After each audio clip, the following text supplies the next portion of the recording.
Um, Welcome to UCL Ahlul-Bayt Society's annual Imam Hussain Awareness Week. My name is Qasim Nakvi, and I will be your host for today. So every year, Ahlul-Bayt Islamic Societies across the UK run a week-long campaign to raise awareness on Imam Hussain, Salaam, who stood up against oppression from, as we know, the tyrant Yazid. This year, despite being forced to move all of our events online, we have still been able to have many discussion events, such as last Wednesday's event discussion with UCL Pakistan Society, in which many interesting topics were brought to light. On this note, I would like to thank UCL Pakistan Society to give us a platform in which we were able to have important dialogue with their members and raise awareness about the topic that is simply not spoken enough about.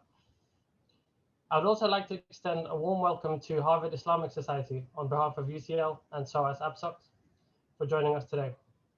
This is a very special occasion and a collaboration which I am personally very excited about.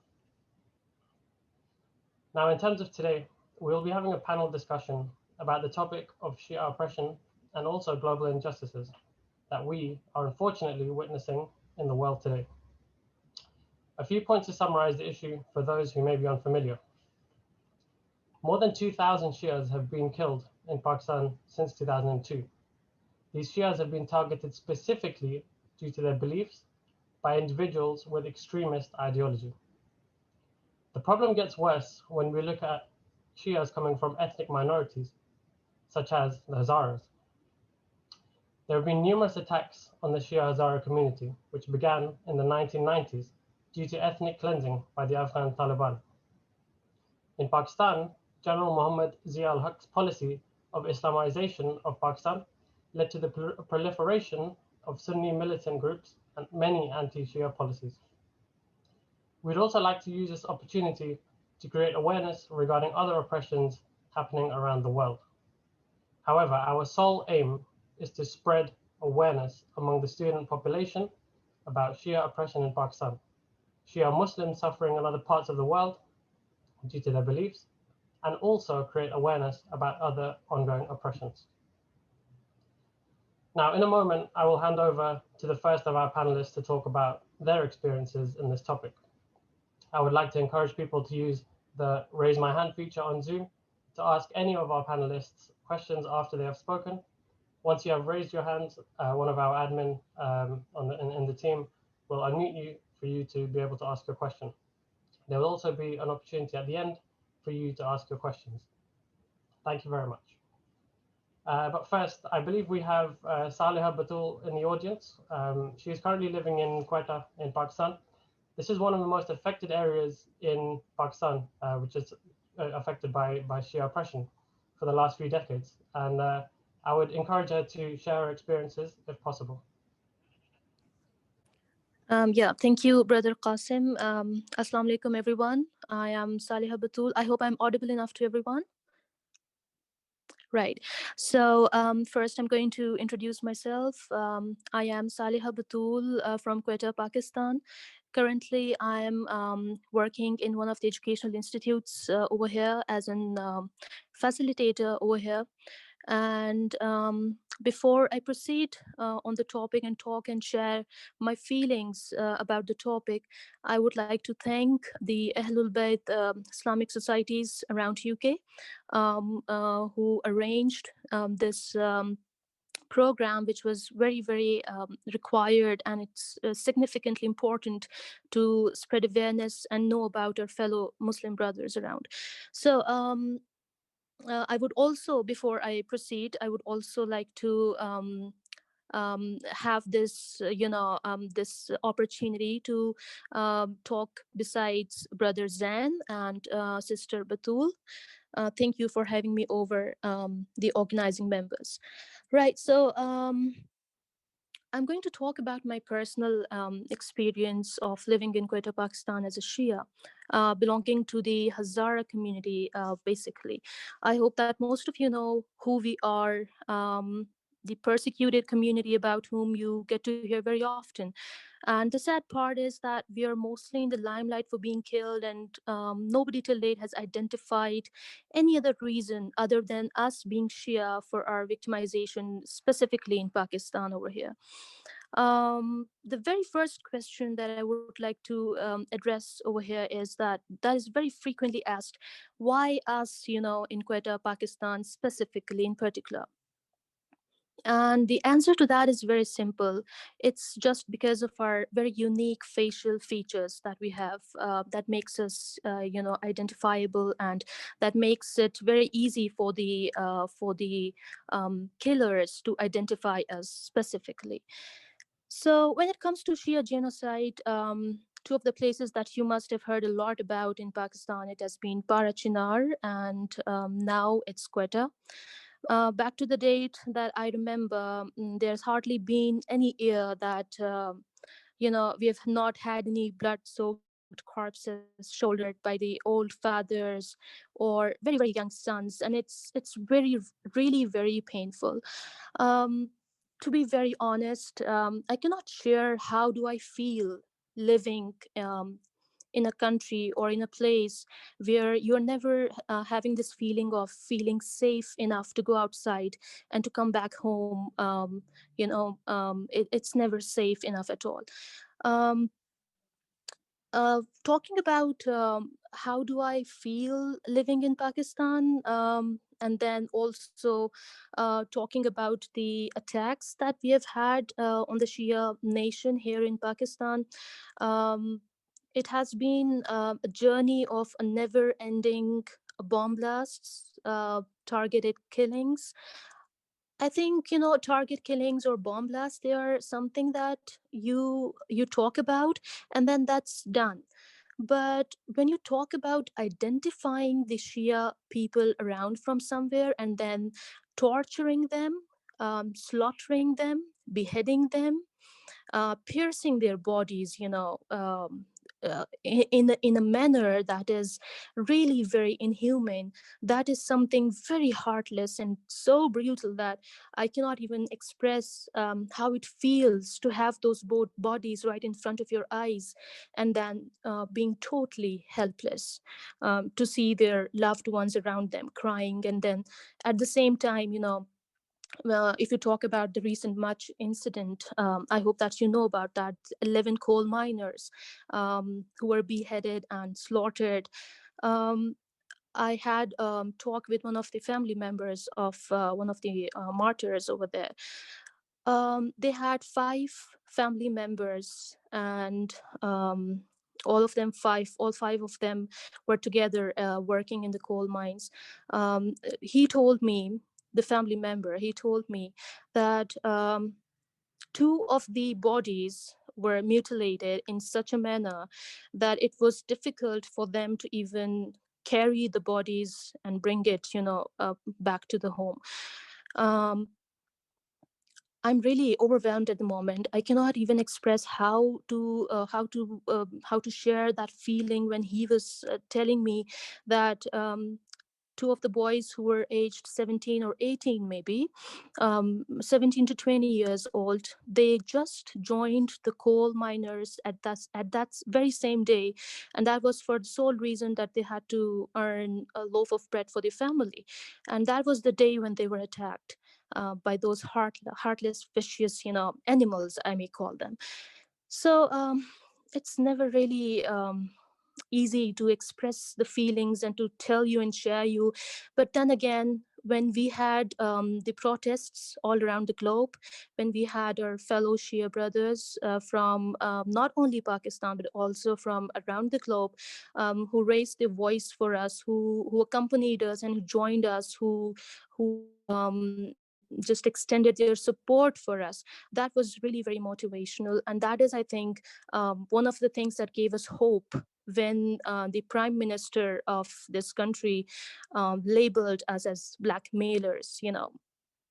That was the time when we had this motivational courage and hope just by looking at you guys, the ones who were not in Quetta, but they shared our feelings and they shared our pain and they voiced and they were vocal enough to talk about us.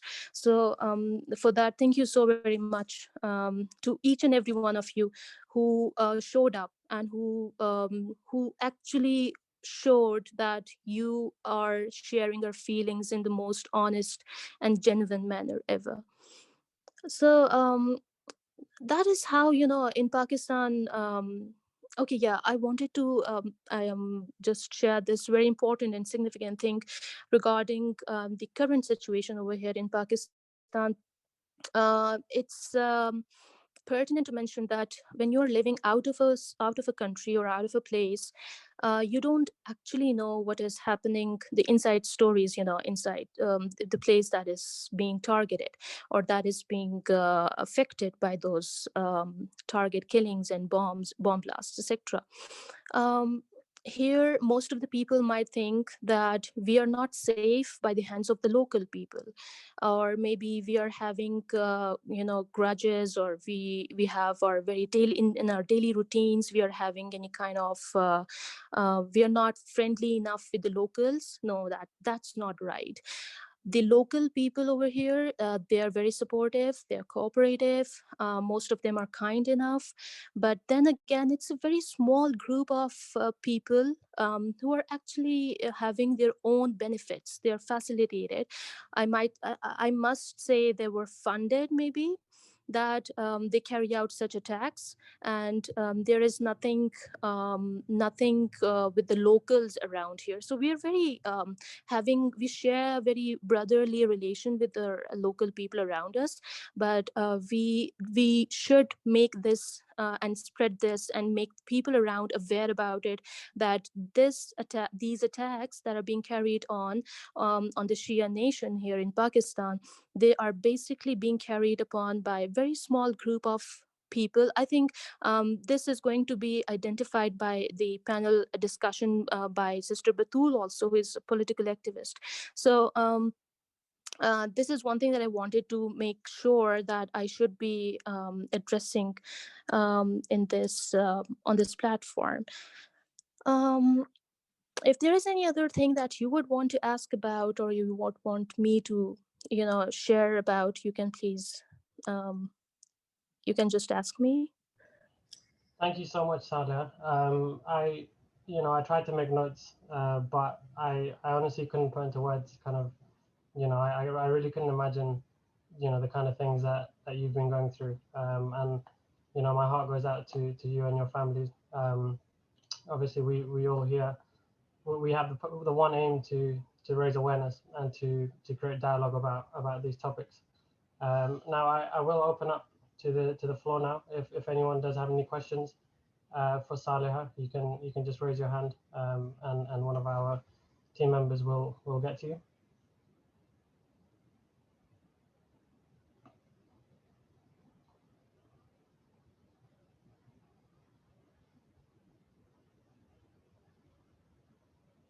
Okay.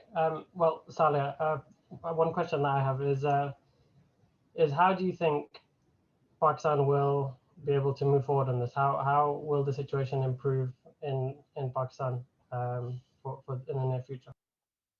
That's a very, very good question.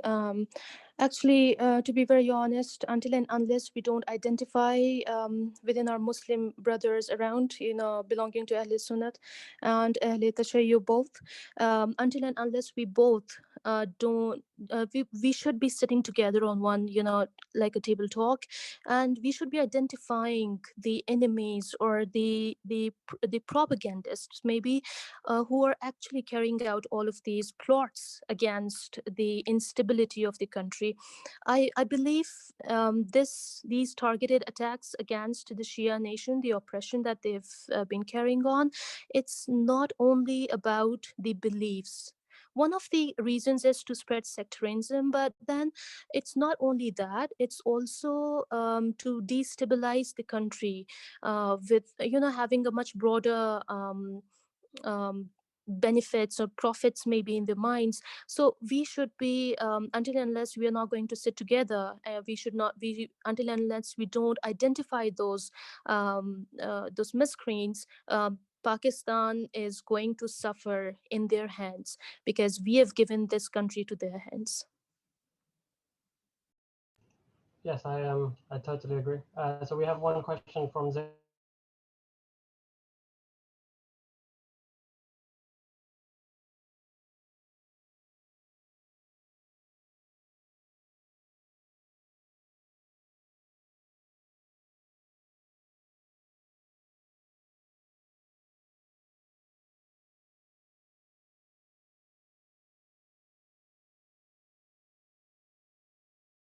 Respond to the governmental actions that they've extended towards the community. I guess, you know, this is my community basically is has nothing else, they cannot actually respond in any other way other than accepting to what they are giving a hope of. The government is giving us a hope that okay, this is going to stop, they're going to take certain actions, but this happens after every protest, to be very honest, after every sit-in. um, uh, such um, such these are empty promises that the government always comes forward with, but then again it's the same thing that carries ahead. So other than listening to them and just extending their acceptance towards the government, there is nothing else that the community can do basically. Thank you. Just one last question before we move on. After the shameful initial response from the Pakistani government, was there any aid or support provided in the end, or not? Yeah, the financial aid was provided by the government to the families, and they did also come up with this point that they are going to actually make the security really workable in terms of the areas where the community is residing. But to be very honest, obviously, when you're residing in a city, when you're bound in one extreme point of the city, that's not the solution to that, right? We need to go in the markets, we need to go to the city, but we are restricted in our area. So this is what makes us really paralyzed in that case. I appreciate that. And obviously, again, like I said before, my heart goes out to the experiences that you've had to face. And I would just like to suggest a 2 minute silence in memory of those people who have lost their lives, not only in Pakistan but also around the world. And if we could all recite a Surah Fatiha, please.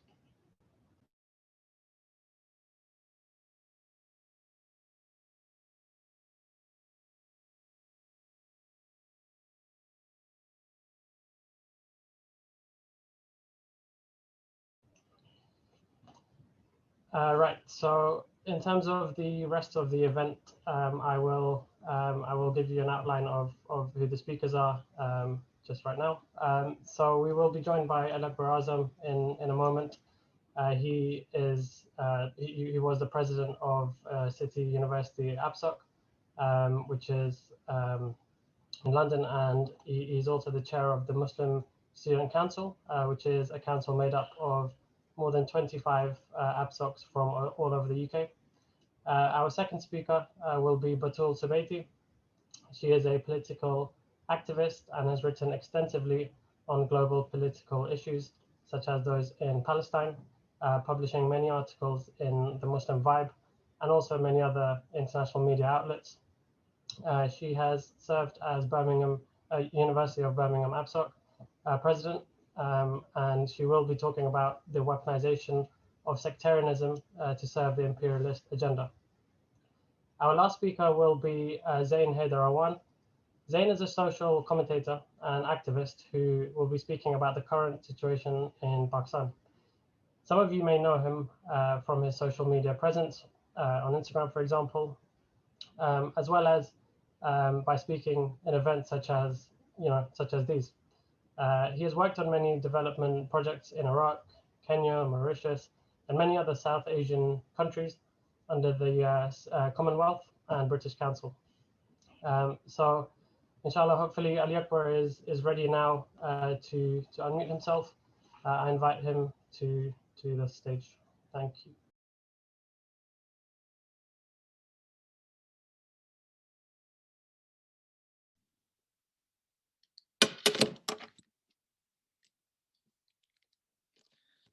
Assalamu alaikum wa rahmatullah.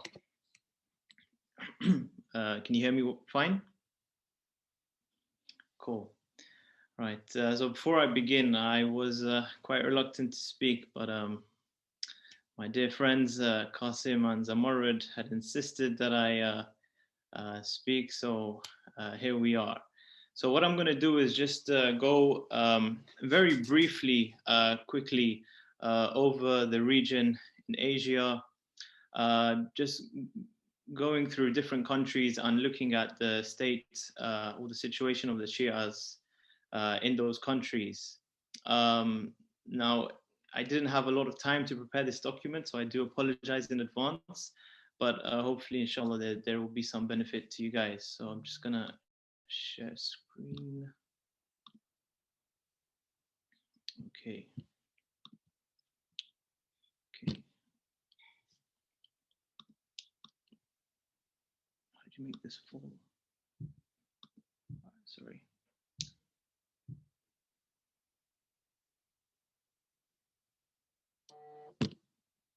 Present. Okay, we're just gonna leave it like this. Apologies about that. Okay, so right, so now contemporary Shia persecution. In the year 1922, the Ottoman Empire had collapsed. Funnily enough, it was a fight between two Muslims, orchestrated by the British, which eventually led to the collapse of the Ottoman Empire. And you can see here the countries in which the Ottoman Empire had ruled over. Now, there isn't much sort of literacy or much evidence out there to suggest the sort of the plight of the Shia Muslims during the Ottoman sort of dynasty. However, there is some evidence to suggest that in the years 1500, when there was sort of an ongoing battle between the Ottoman Empire and the Safavid dynasty, there was, you could say, a crackdown on Shia Muslims. That was in the year 1500, and then in the year 1600, that's when sort of the first fatwa came out from the Mufti of the Ottoman Empire, labeling Shia Muslims as pagans, infidels, takfir, essentially, that's what they did. That was in the 16th century. And then you don't find much, in the later centuries. However, from on a personal sort of a friend of mine who's Lebanese, he recalls personal accounts of his grandfather in Lebanon during the Ottoman rule of Lebanon, and he said that his grandfather said that they had to have sort of people watching in the street when they were holding majalis for Muharram, because if the sort of the ruling authorities found out that there was majalis, they would,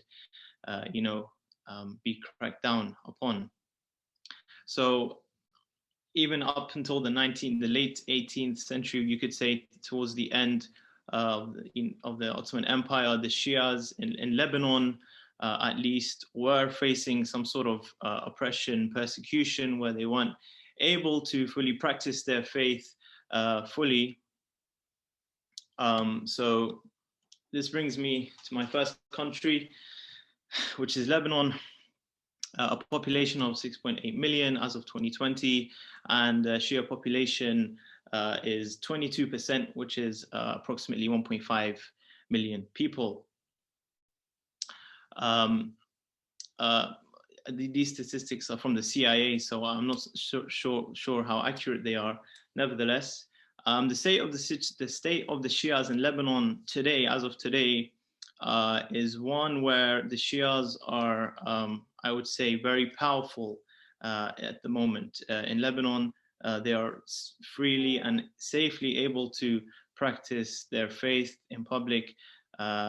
Actually, they are probably the most powerful paramilitary force in the region, and sort of the only sort of group that has been able to defeat the most fierce army in the region, that being Israel. However, the Shias in Lebanon have faced, several terrorist, you could say, bombings in the southern suburbs of Beirut. There have been numerous sort of terror attacks that have taken place over there over the years, namely during the war in Syria. That brings me to the next country, Syria. Sorry to interrupt you there, Brother Aliak, but do you want to hit F5? I think someone suggested in the chat if you hit F5, that might take you to full screen. Does that not work? No. Never mind. Sorry. Yeah. Sorry, apologies, guys. This. Yeah. Can you see it? Is it bad, or is it possible to see? That's really fine. Continue. Okay. Sorry. Yeah. Next country, Syria, with a population of 17.5 million. Somebody's raised their hand. I don't know if you want to take. Is it a question? Yeah, sorry. So questions will be addressed at the end of the speech. Okay, excellent. So please make a note of your question. Yeah, sure. Yeah, so Syria, surprising to many of you here, I'm sure, the Shia population of Syria is only 2%. It's a very small figure. However, the war on Syria, which started in 2011, as you all are aware of, the war in Syria was painted with the sort of anti-Shia sort of narrative, where you had the likes of sort of heads of the Muslim Brotherhood, such as Sheikh Yusuf Qaradawi, who made these public fatwas,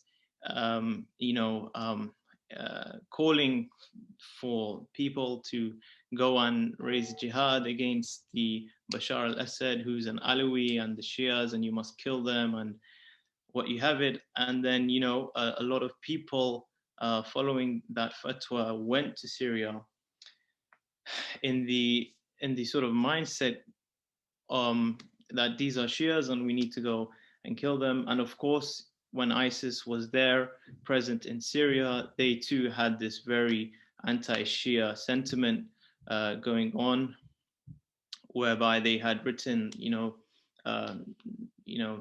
that they were out to kill the Rawafid or the Rafidis.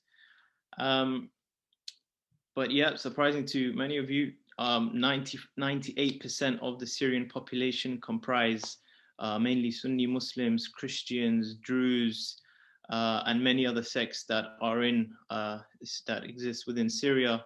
And actually 98% of the Syrian government and army comprise of, Sunni Muslims and other sects. Now, next country is Iraq. Now, Iraq has a truly sad history with the Shias that are from there and live there. I'm not going to go back into the 19th century, but just from 2003, I can give you a figure of an estimate which a lot of people have confirmed, and this actually may not even be the correct one. It's probably a lot higher, but just to give you an idea of at least 1 million Shias have been killed in Iraq since 2003. Of course, this is due to a number of reasons. You had Saddam Hussein, who was, who had sent a number of emissaries into sort of the crackdown on the Shias. There was a lot of Shia killings taking place, a lot of prominent scholars who were targeted. And, Saddam had made it clear that he would that his wish was to exterminate the Shias. He made that wish during the Iran-Iraq War, which we'll discuss in a moment. And then, during 2006, you had the Al-Qaeda who were targeting Shias. And then, of course, in 2014, you had Daesh, ISIS, who came in also to target the Shias. That brings me to the next country, which is Iran. Iran has a population of 83 million, and the Shia population is 76.5 million. That's almost 90% of the country.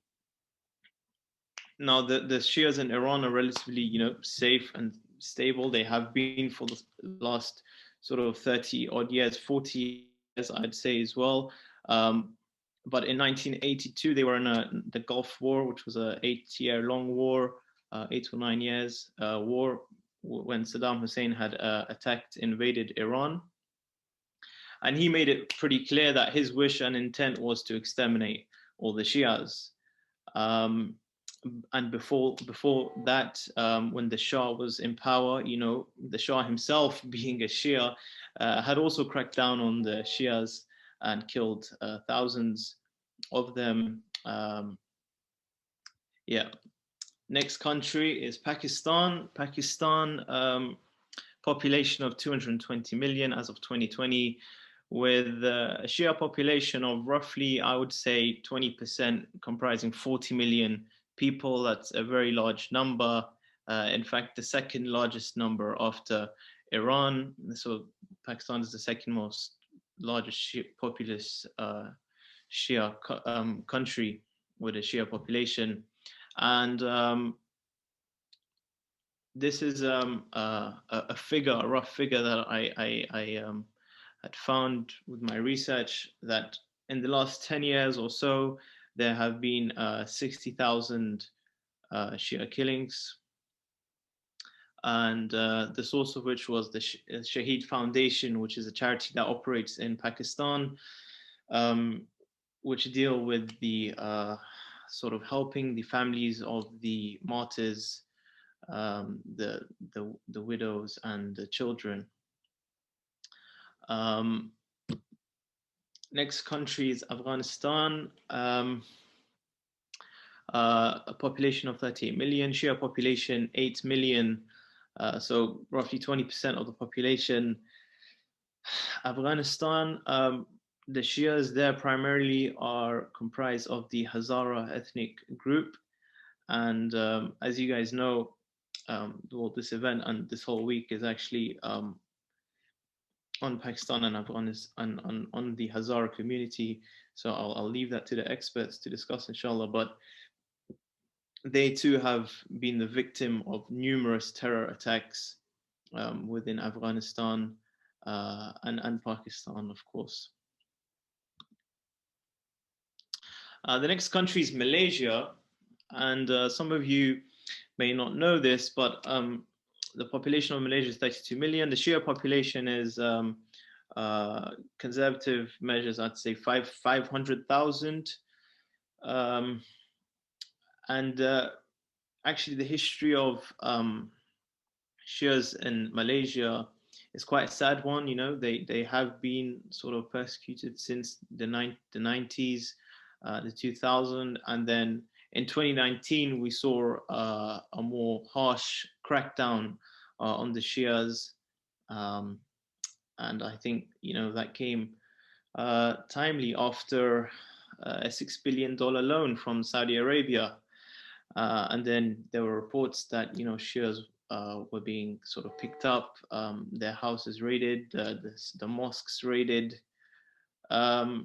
That was during the time of the previous Prime Minister Mahathir, but now there is a new Prime Minister in town, and the Shias there are hopeful that the situation will change. Now moving on to the Gulf, starting with the Kuwait, where the Shias there are actually the most safe and stable country in the Gulf, I'd say, is Kuwait, where the Shias are able to sort of practice their faith without any fear or suffering taking place from the government. However, in 2016, there was an incident where there was a suicide bomber who had gone into a Shia mosque and blown himself up, and there were around 60 casualties, 60 deaths there.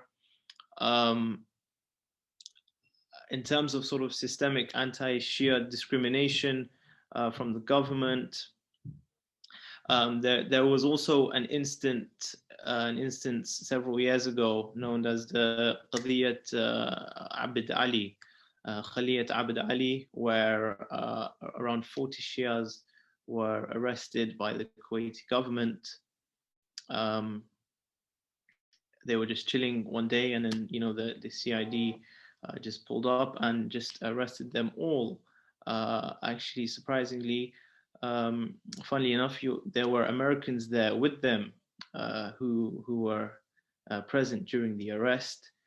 They accused them all of being Iranian spies of some sort, although all of them were Kuwaiti citizens, bar one.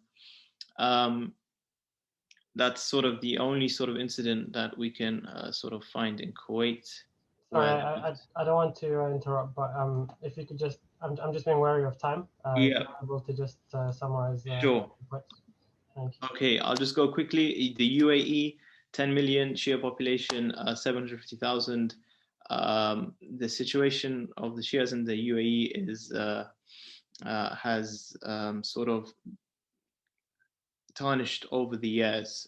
Before, the Shias were safe in the UAE. Now it's a case where you can't publicly come out and state that you're Shia.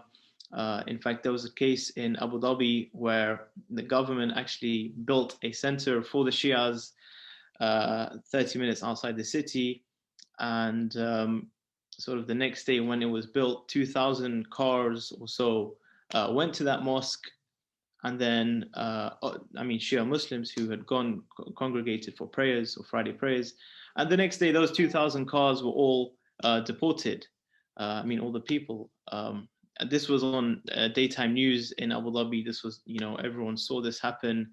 And the situation is pretty much the same across Sharjah, Ajman, and the different states.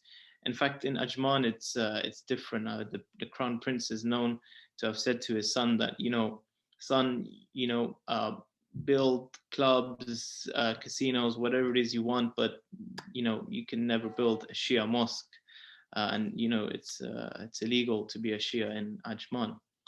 In Bahrain, again, a very sad situation where you have 6,000 political prisoners at the moment in sort of the most harsh and worst conditions.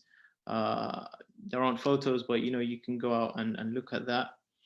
And then, of course, the occupied Arabia, where the source of all the anti-Shia discrimination taking place in much of the Gulf and the world really stems from Saudi Arabia, a population of 34 million. And 30% actually of the Saudi Arabian population is Shia, most of them residing in the east. And you'll find that none of these 10.7 million are able to, they don't sit in any position, in any sort of government or ministerial position. This is the same case, actually it's not the same case for Bahrain. So yeah, violence is not always in a physical form, although in Saudi Arabia, you're all aware of the famous cleric Shahid Baqir, Shahid Nimr al-Nimr, who was cowardly killed, him alongside 10 others, and there have been many numerous sort of assassinations and killings of Shias But I would say that the violence and the oppression that they face is not always sort of said, it's felt. And lastly, I just wanted to end on this, that I mentioned Saudi Arabia as being the source of the Wahhabism that exports this across the world. It's important to note that if it were not for the British government, were it not for the USA, who sustain these sort of monarchies, these dictatorial puppet regimes that exist in the Middle East, you know, you wouldn't be seeing this Shia sort of killings and Shia discrimination taking place on such a mass scale that you see. Do you think the British don't know about the Shia killings or the Shia discrimination that takes place in Pakistan or Bahrain or Saudi Arabia? They're fully aware of it. You know, they're best friends with all of these monarchical figures. Over here, it shows how the Queen is sort of connected to the Kingdom of Bahrain, and therefore it can be said that in fact it's Buckingham Palace, it's the palace, it's 10 Downing Street, who have the blood of all these Shias on their hands. And I'm just going to end on this, that, you know, to all my Shia brothers and sisters that are present here, that, you know, there has been a lot of blood that has been spilt over the years, over the hundreds of years, for this creed to remain and exist. You know, the path, or the pure path of Muhammadin wa Ali Muhammad is a path that we all adhere to. And one day, the day may come where, you know, it may be our time. And if that time does come, we should be prepared. And lastly, you know, we shouldn't fear if our number is small, as the Quran says, كم من فئة قليلة غلبت فئة كثيرة بإذن الله والله عليم بالظالمين. وصدق الله ورسوله. And thank you very much to UCL APSOC and everyone else for listening. Thank you so much, Ali Akbar. That was an extremely insightful and very detailed presentation that you had there. So thank you so much for taking the time out to come here and join us today and share, you know, with us your experience and your knowledge. So thank you very much, and I appreciate that very much. Now I'm just going to ask my team to unmute Rowan. He's got his hand raised. I think he'd like to ask Ali Akbar a question. Yes, sir. Thank you. Salaam Aleykum, everyone. My questions are just to gain a bit more insight on your perspective. Obviously, figures are a bit distorted, or your opinion of them will come across in your speech. So just to get more clarity, they're both quite binary, so you shouldn't take too long to answer them, I guess. I don't want to take up everyone's time. The first question is, do you see Hezbollah as a political party or a terrorist organization? Because I've spoke to a lot of Lebanese people and I feel like the opinion differs. So some disagree, and it's one or the other, I suppose. And the second question is, do you believe, particularly in the Middle East, that with these political powers, that they're being discriminated against because of their religion, or do you think it's more of a matter of power, specifically in the Middle East, as opposed to Pakistan and other regions? Thank you.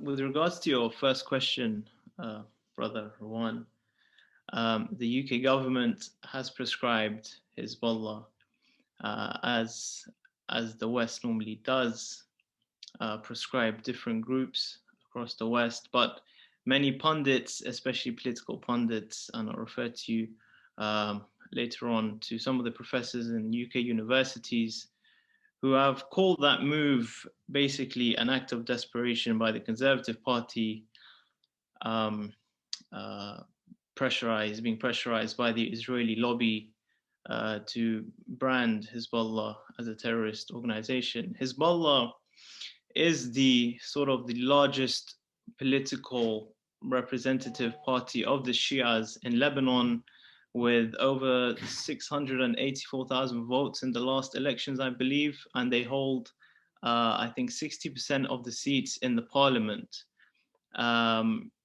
So yeah, I hope that answers your question.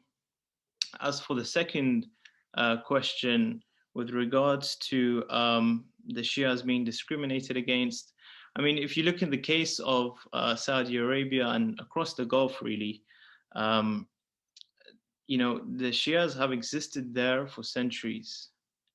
It's only when these small tribal groups who were put in power by the British after the Sykes-Picot Agreement in 1918, whereby these states were then formed, Saudi Arabia, Jordan, UAE, and all these other places, where you saw the Wahhabism creed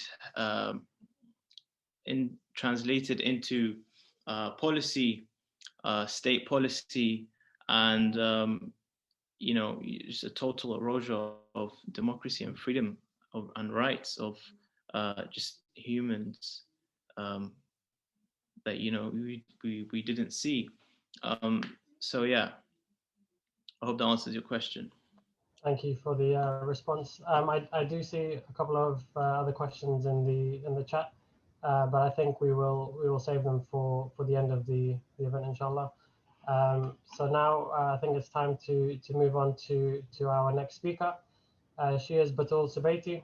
She's an activist, a political activist who's written, like I said, extensively on global politics. So if I can kindly ask her to unmute and begin. Thank you very much, Brother Qasim. أعوذ بالله من الشيطان الرجيم. بسم الله الرحمن الرحيم. الحمد لله رب العالمين وصلى الله على سيدنا محمد وآله الطيبين الطاهرين. I would like to start off by, of course, thanking the organisers and all the collaborating societies for putting this great event together. It's most certainly my pleasure to be with you all. May Allah subhanahu wa ta'ala bless your efforts. May He multiply the impact of your efforts as well. And inshallah, I can pray that we will benefit from these discussions, inshallah, that we will be having, and the questions as well. So before we begin, I want to comment on the title that I have selected for this talk, and that is the weaponization of sectarianism to serve the imperialist agenda. Now, of course, the seeds of sectarianism and this kind of fanatical prejudice, it exists in societies. But the most important thing here is who is actually standing behind it, i.e., who is cultivating and nurturing these inherent seeds of sectarianism that exist in societies. And in the context of this discussion, we are looking at the exploitation of sectarianism and its use of serving the dirty goals of the Western powers' interests. Of course, that is based on their very famous divide and rule strategy, which has been ongoing since the formation of the British Empire, and of course, when America came to take the reins of power after World War II. So let's take the example of ISIS. ISIS had a functional role in serving the imperial project in West Asia. So as I've mentioned, of course, America became the sole dominant pole of world politics after the collapse of the Soviet Union and the end of the Cold War. And the New Middle East project, which you may have or may have not heard of, was one that was put forward by the Bush administration. This began after 9/11 during the War on Terror. And this, of course, as you would know, involved the US invading Afghanistan. It involved the invasion of Iraq. It also involved the 2006 war. That was actually a part of the plan, as Brother Ali had alluded to in the question asked about the resistance movement. Part of the plan was to crush the resistance movement. So the 2006 war in Lebanon was actually pre-planned by the Zionists. And also part of this New Middle East project, it included the insurgency of ISIS that followed on in order to topple the government in Syria as well. So I don't want to digress and go into more detail with that, as that's a separate discussion. But what is important to highlight here is that ISIS is a part of the wider conspiracy project of the West in the region of West Asia. And I want us to dissect this. So what needs to be emphasized here is the following. We have to deal with entities that pose a certain danger, such as ISIS, but we should be careful to not give the confrontation a sectarian title, because that title represents the interests of the superpowers, and we are interested in getting to the roots of the issue. So under which title do we deal with the likes of ISIS? Under the title that through fighting them and groups like them, we are confronting the head of sedition, the head of fitna, and that is the Western project that actually gave life to ISIS. So on that basis, we fight ISIS, and not just ISIS, other shapes and forms the West are using to target the region in their conflict. So of course, looking at the bigger issues here doesn't mean that we ignore the smaller issues. Sometimes if you ignore side issues, they become bigger issues. So I gave the example of ISIS. Of course, we have to face it, but not under the title that they want us to be dragged into, and that's a sectarian one, but under the main title that I've explained. And we saw this reality on the ground. Of course, ISIS was fought by the Axis of Resistance. Here, it's important to mention that it wasn't fought under the title that ISIS used to fight. Of course, ISIS used a sectarian title, as was alluded to. But it was fought due to being a part of the imperialist project that seeks to control the whole region, that seeks to have monopoly over the whole region. And of course, the West uses different tools in their pursuit to this, one tool of which is ISIS. So just to summarize, before I move on to the next section, slip into a sectarian title. In the case that it does, we would be serving the head of sedition, the head of the fitna, which is the West. Tool of the West, i.e. ISIS represents a tool of the West, and we gave them as an example, of which many tools have been used for the Western project. And we have to fight them through fighting the Western agenda and not get dragged into the arena that they want us to, because they want us to think of it as a Sunni versus Shia problem. It is not. That's how they want us to define it, so that they can create further hostilities and hatred. And at the same time, it is important that we shouldn't deal with issues partially. You know, there are different tools employed, right? And to deal with each tool separately, regardless of the whole picture, will lead to chaos. So our confrontation is the formation of all of these tools together that take different forms in a conflict with different aspects and levels through policies implemented by countries, by organizations, by parties and groups across various military, security, cyber, electronic platforms. So if we want to deal with just ISIS, of course, as we said, we must confront ISIS, but if we deal with it alone, right, and we think of it as an isolated case apart from the other factors involving policies and organizations and countries, we will put our finger on a part of the problem and we won't solve the whole problem. So we need to deal with all these different details, and we deal with the branches by rooting them, right? So ISIS is one branch, right? But we want to target that branch, but our eyes need to be remaining on the roots, which contain many branches. So we have to look at the whole picture and look to confront the sedition and to confront the goal of Western policies that want to invest and that want to use this violence in confronting primarily the forces of liberation in important and troubled regions, such as West Asia.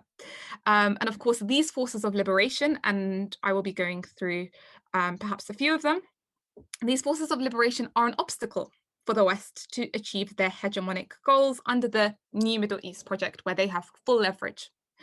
So I do think one must realize the limits and to be careful in choosing titles in this regard that don't give a sectarian notion. So as Muslims, of course, we all have a message, and we want to put forward the pure Islam brought to us by Nabi Muhammad sallallahu alaihi wasallam, brought to us by the Ahlul-Bayt alayhim salam. So, of course, Tawheed is one aqidah. Tawheed reflects the line of Allah subhanahu wa ta'ala. It also reflects the spirit of humans to be one unit. So in this case, it reflects on the Tawheed and the unity of the Ummah, wahdatul Ummah. Tawheed is not simply a belief. Tawheed is a verb. And the aim is to work to make Tawheed a reality. And of course, as we know Islam, it is there to bring about reform, Islah for humanity. Islam is an insani religion. It's a humanitarian religion in its essence that appeals to the fitrah. And as we know, our Nabi Muhammad sallallahu alaihi wasallam was sent as a mercy to the whole of mankind. He was sent to relieve the shackles of mankind. And he put forward the rejection of oppression on the basis of humanity. So a famous hadith in which he says the greatest jihad is the word of truth in the face of an unjust ruler. Akbaru jihad in kalimat haqq anda imam jair. Right? And this has never been limited within certain parameters or conditions. What kind of oppressor, who is being oppressed, what sect are they from, what ideology do they follow? No. Wherever there is oppression, we need to side with the downtrodden. And wherever there is an oppressor, we need to call them out. And that is the philosophy of Tawheed. And that is Islam's philosophy. Islam's philosophy is one that does not allow transgressing on others based on their beliefs, based on their religion or sect, based on their race, based on their ethnicity. But of course, today in the world, you know, we see such oppression going on in almost every corner of the world regarding different communities. Sometimes it may appear to take a sectarian form, religious oppression, racism, ethnic cleansing. So many examples can be given here. Just take the example of the Rohingyans suffering at the hands of the Buddhist majority state. In India, Muslims at the hands of the Hindu nationalists, the Uyghur Muslims at the hands of the communist state. Of course, as has been mentioned and will be mentioned in more detail by Brother Zain, you know, you have the Shia Hazara community, of course, as will be discussed, subject to the onslaught at the hands of terrorist insurgent groups like Taliban, ISIS, you name it. But of course, also the oppression ISIS perpetrated, and this is important to note, the oppression ISIS perpetrated was not limited to just Shias. The reality is that ISIS did not leave anyone untouched, from Shias to Sunnis to Christians to other minorities like Druze or Yazidis or even ethnic minorities like Kurds. And of course, a movement like ISIS is known for what it is. You know, it's a movement that is savage in its essence. It's merciless. It's very violent. It's without limits. They even go to the extent of killing one another and their own allied groups. So the way that we present this phenomenon is such that we strongly condemn it and we seek to eliminate it by all means. And so we shouldn't, I don't think we should strive to present it as something that is, for example, only limited to Shias or any other sect for that matter, because on a broader level, and here I'm not talking about individuals, I'm talking about the feelings of whole nations of people. We should strive to eliminate any feeling of sectarianism, any sect against a specific sect. But of course, at the same time, it is wajib to defend and to raise awareness about all oppressions and certain oppressions in particular that have become over the top and are not spoken about as often. We need to speak of them even more.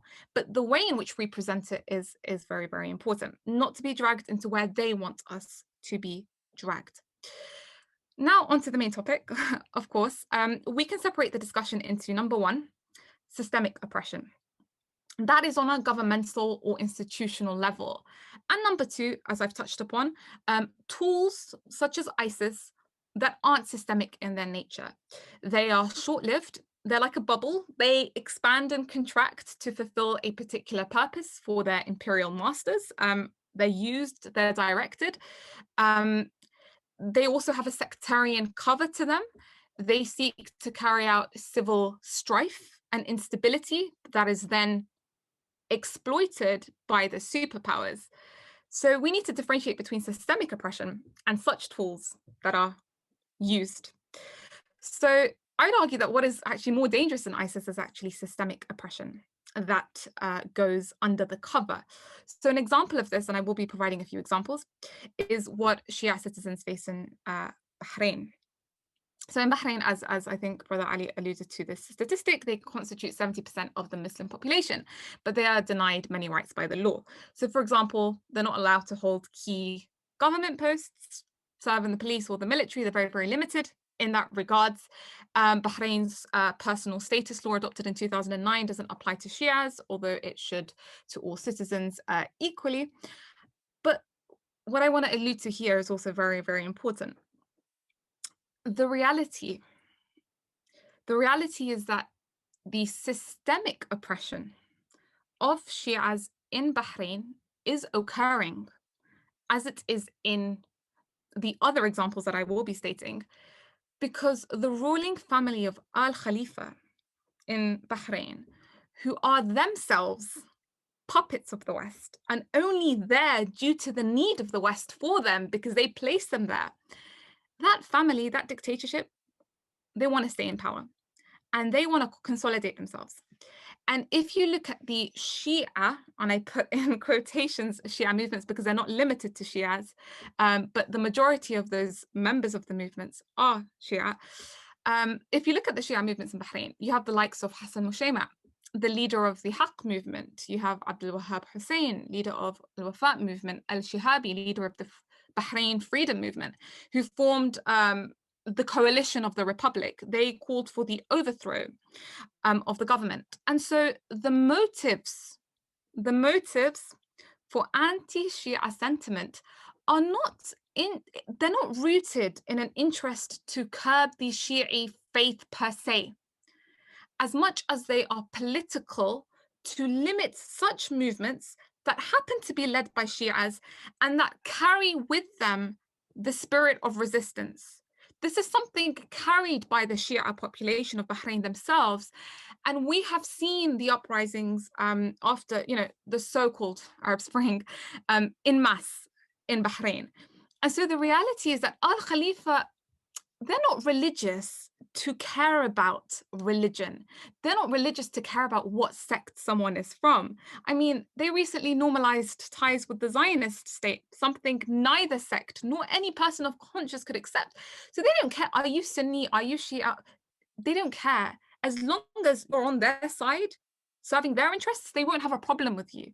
But if you have a problem with them, they will have a problem on you in it. So it happens that the majority of the population is Shia that has a problem. I also want to focus on Nigeria as a case study, as I'm aware that this might be a new topic to some individuals here. So in Nigeria, you have the Islamic movement of Nigeria. It is led by Sheikh Ibrahim Zakzaki. For those who haven't heard of him or the movement, it was established in the late 70s, and it is estimated to have over 18 million followers to date. It has well-organized branches in almost 35 states in Nigeria. So, for example, you have the Academic Forum. It's a branch of the movement. It focuses on intellectual advancement. You have the Sisters Forum. Sheikh Zakzaki emphasized women having full participation in the movement. You have medical care initiative branches. I mean, I could go on in terms of what they actually do on the ground. But what is pertinent about the movement, the Islamic movement of Nigeria, is it is non-sectarian. So they have Shia, Sunni, and Christian representatives within the movement for the followers that come from those different sects and religions. And one of the annual events it champions is Islamic Unity Week, which of course marks the birth of Nabi Muhammad sallallahu alaihi wasallam. And since the IMN's establishment 4 decades ago, the movement has been raising the banner of justice and resistance in all spheres. So they are unapologetic in voicing the injustices taking place at the hands of not just the Nigerian government, but pertinently the Western powers. So they're maintaining of the Zionist state of Saudi Arabia, for example. And the IMN have been very effective in drawing the hearts and minds of the people and waking up the masses to the reality on the ground, which is actually why the movement is deemed as such a threat and has received a brutal crackdown on multiple occasions. Otherwise, if it was just doing its own thing and just raising awareness on a very kind of marginal level. So, having things like seminars or raising awareness about religion, but not getting into the political field, it wouldn't be deemed as a threat. So a recent example of this crackdown that the IMN has faced was during the 2014 Quds Day March. So of course, the IMN organized Al-Quds Day demos for the past 35 years in over 34 different states in Nigeria. And in 2014, in this Al-Quds Day demonstration, 34 demonstrators were martyred when the Nigerian army opened fire at the peaceful protesters, including 3 of Sheikh Zakzaki's sons. And in the famous 2015 Zaria massacre, it took place in the end of 2015, over 1,000 members of the IMN were brutally murdered and buried in mass graves. Sheikh Zakzaki and his wife were shot. Both managed to survive, but have been detained illegally since 2015. And a further 3 of their sons were brutally murdered in front of their very own eyes during that massacre. So they've given a total of 6 sons as shaheed. And of course, human rights activists across the world are still demanding and calling for the release of Sheikh Zakzaki and his wife, Malama Zinat Ibrahim. So surely, the nature of the oppression that Sheikh Zakzaki and his followers have had to face shows the strength and the relevance of this movement. Otherwise, it wouldn't be receiving this brutal crackdown. And Nusayba Zakzaki, the only daughter of Sheikh Zakzaki, when asked why she thinks that a movement that is so popular with millions of followers has faced such a brutal crackdown, she gave a very thought-provoking answer. She said that the Nigerian military cannot just act on its own. They must be following orders. That's the point that I want to get to here.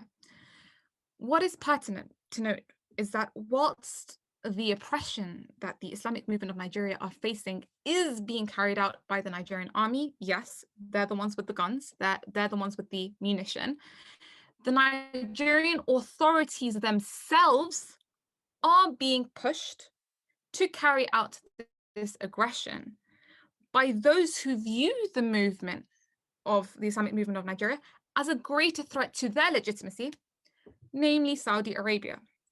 And Saudi Arabia has taken an active interest in encouraging the Nigerian government to curb the activity of the IMN.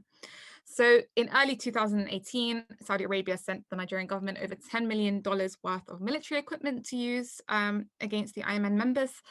Of course, the IMN is one of the many revolutionary movements in the wider region, such as the resistant movements in Lebanon, in Syria, in Iran, in Yemen, that is confronting the global hegemonic powers, the imperial powers. And it is most certainly therefore posing a threat to countries in the region, such as Saudi Arabia, that feels its legitimacy and authority is being threatened and undermined by such movements, because these movements are waking the people up. And they fear such uprisings taking place in their own countries as well. So what I want to point to here is that it is not about the Nigerian government fighting in this direction, as much as it is Saudi Arabia's determination for political reasons, I stress, for political reasons, to fight a line that is challenging its unjust rule, a line that is actively anti-Western hegemony. It is actively anti the blind following of Muslim people in Muslim nations that have been asleep for so long, that have lost their independence, whose resources have been plundered. So the Nigerian authorities are just carrying out orders from those above them, as is in the case of ISIS. So here we find that Saudi Arabia, in the capacity of a monarchy, wants to preserve its power, and for this reason is fighting the Shias, right? In this example in Nigeria, and I put in quotes Shias, because they're not fighting them because they are Shia, but because they belong to a movement that happens to be majority Shia. Otherwise, they don't care about who is Shia, who is Sunni, and who is Christian. Again, it so happens that Sheikh Zakzaki is a Shia, because if he was a Sunni leading the IMN and the same activities were carried out, they would face the exact same backlash.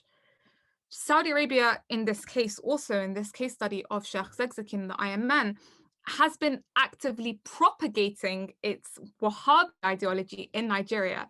So it famously established the Izala Society, in the end of the 1970s. In fact, it was founded at the same time that the IMN rose to prominence in Nigeria. It was created precisely to counteract the IMN. So, of course, I want to make this clear here. With the likes of Saudi Arabia, with the likes of Al Khalifa, ideology here is used as a cover. As we know, Wahhabism in itself is an ideology that grants Saudi Arabia a religious covering, right? Saudi Arabia can say to the world of the Muslims, we are Khadim al-Haramain al-Sharifain, right?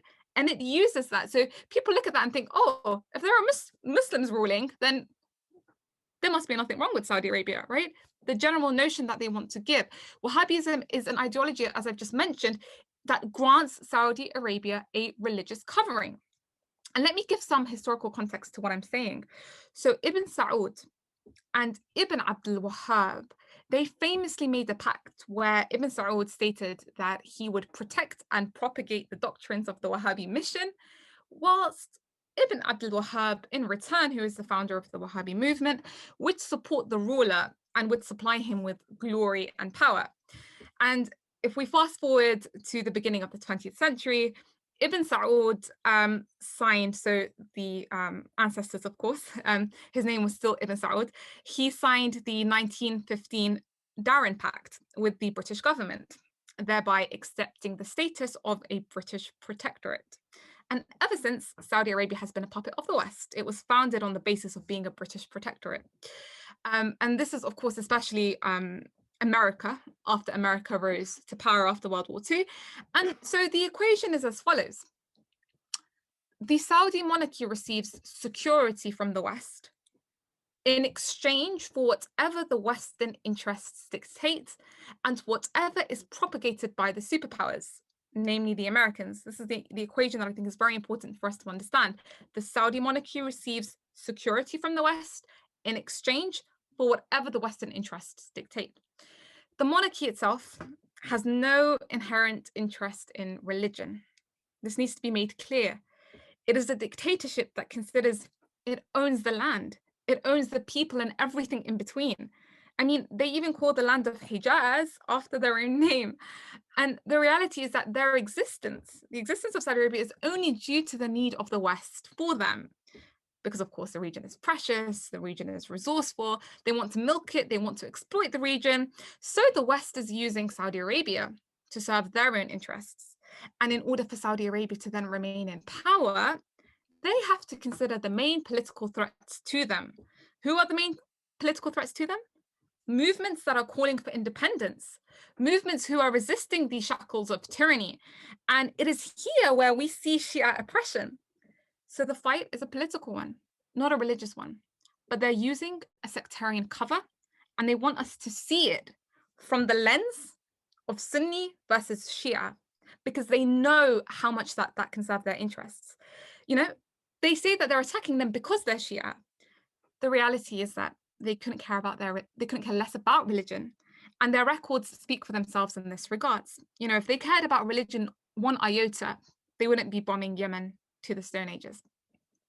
So the main point here is that we want to change the discourse to the following.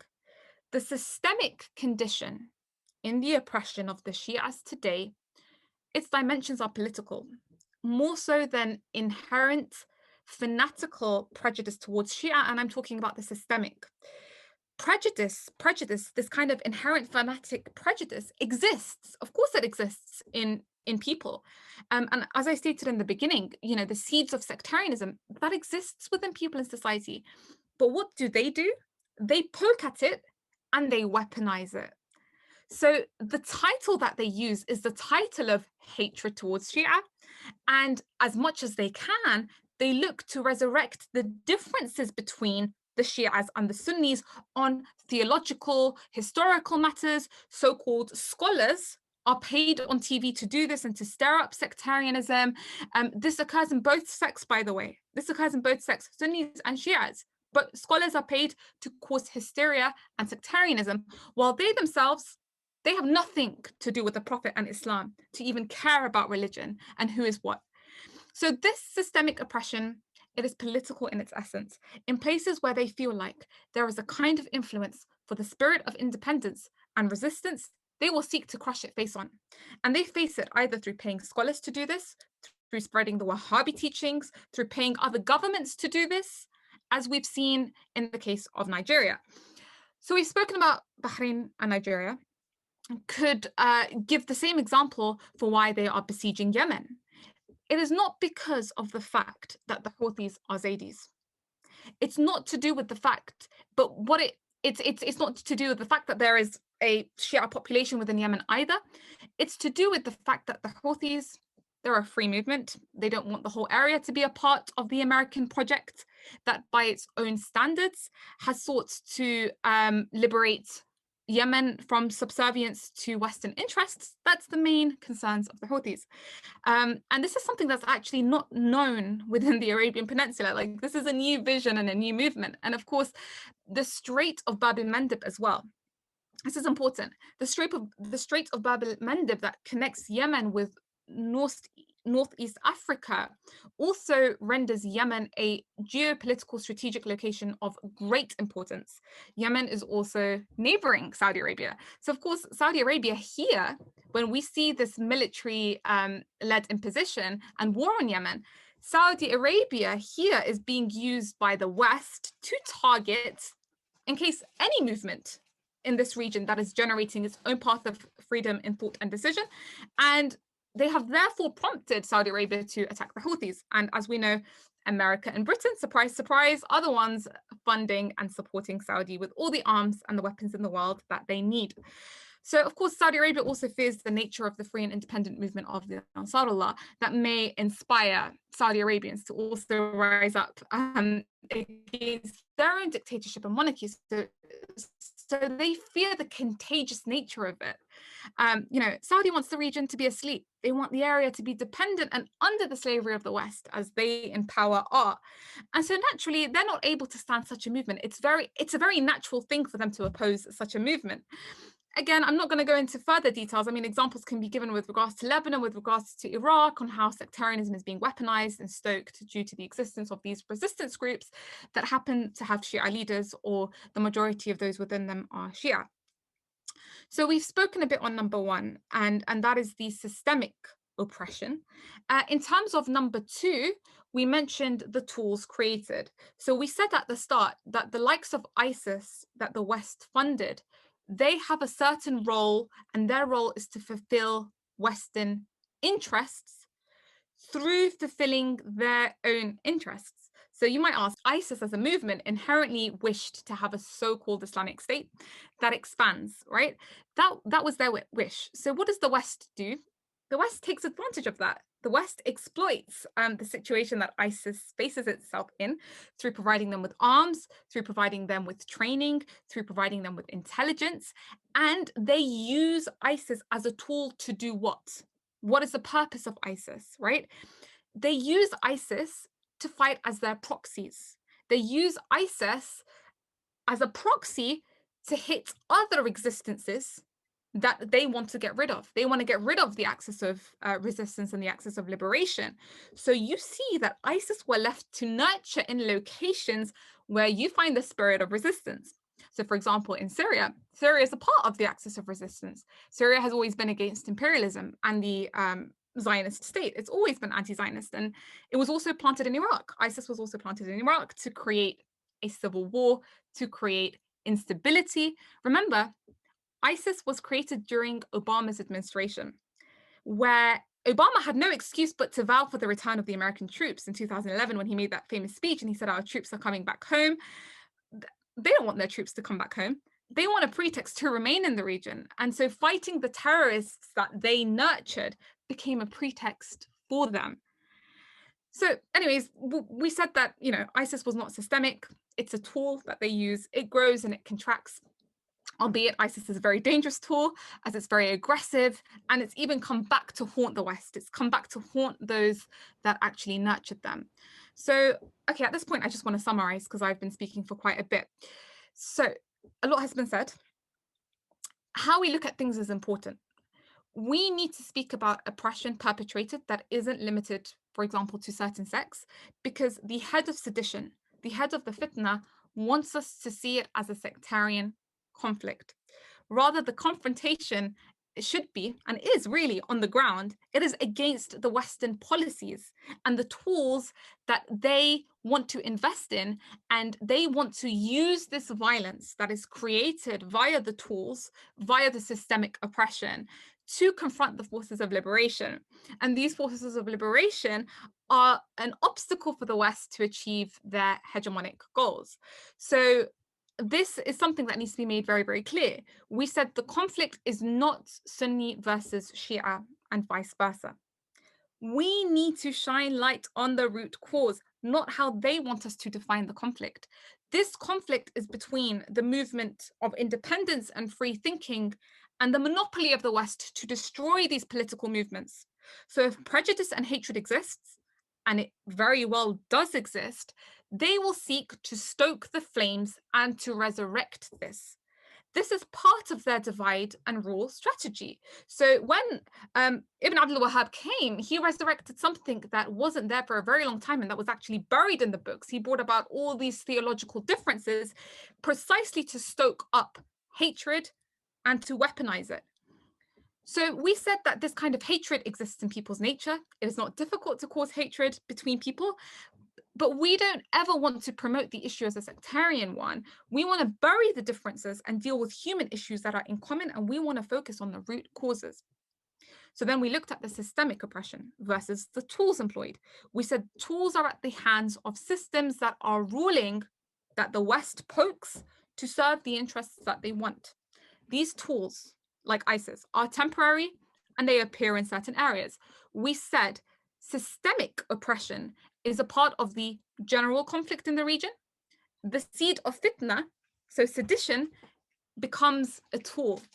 They take advantage of the ignorance of the people to use this kind of fitna.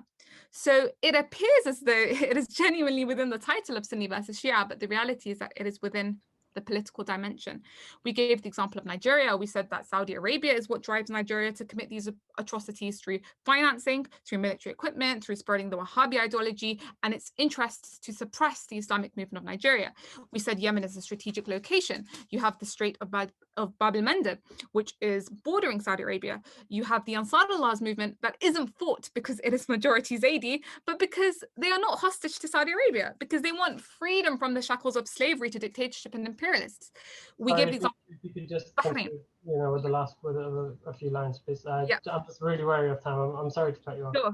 Okay. Do you know, in that case, I think I will probably just stop here. But before I stop, I just want to make a very quick comment, and that is that the face and the cover to this is placing the sectarian seeds in the region. And so that becomes their main argument. It looks like a Sunni versus Shia argument. It looks like Zaidi versus Salafi, but this conflict is between the line and the spirit of axis of resistance against Western hegemony. Okay, I will stop there because, I mean, with these topics, you can literally drag on, but I hope that I have been clear in my explanations, and forgiveness. Thank you very much. Thank you very much. That was a very detailed and very insightful speech. I'm sure you could talk about that for hours and hours. I see some questions here, but I'm just wary of time, so I will ask you one question. Regarding Shias in Pakistan, could you say that there is a hidden agenda behind targeted killings, for example, or for example the Hazara killings? There are people every day in Pakistan who fear leaving their homes simply because of the fact that they are Shia. People with Shia surnames are afraid to make that known. So how would you answer this? Thank you very much for that question. It's a very good question.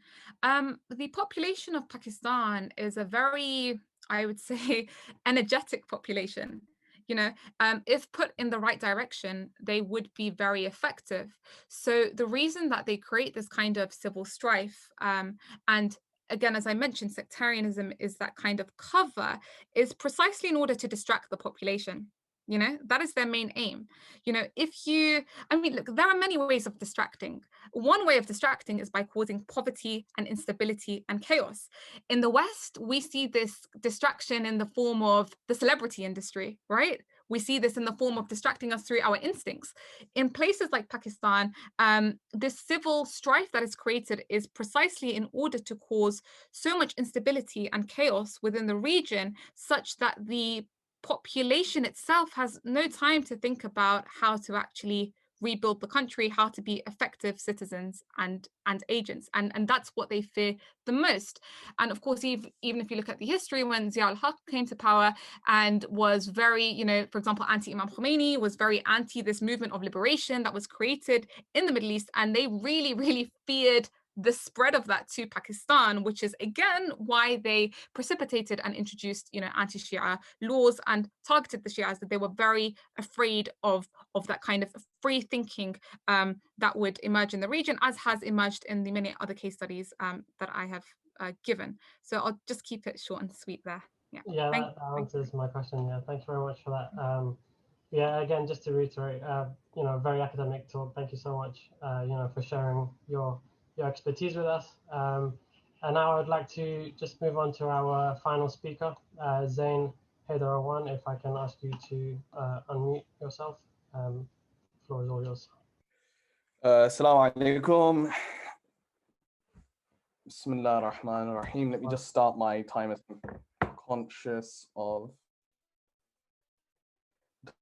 time. Allahumma salli ala Muhammad wa ali Muhammad. We have quite a bit to go through, and I'm conscious that mashallah, like this has been a really good discussion thus far, and a lot of participants, but first and foremost, congratulations. And I really applaud all of the partners that collaborated with UCL ABSOC. We've come a long way as an Ahlul-Bayt Society from the times when I used to study. This was an issue which I felt very strongly about. And despite Shias making a huge part of any Shia diaspora in the West, very little is done, both in America and the UK, in the previous years, about this issue. And sometimes actually America took the baton from the Shia diaspora community, in the sense that there was more advocacy work taking place there. Not to say that there hasn't been presence here in the UK, but it's absolutely integral that we as students and people involved in Ahlul-Bayt societies, Islamic societies, are actively involved in standing out firmly against this injustice which is taking place against our Shia Pakistani community. Just a small caveat, I relocated back to Pakistan. I was born to Pakistani parents here in the UK. I relocated back to Pakistan about 10 months ago. I'm visiting now in the UK, but I actually do reside now in Pakistan.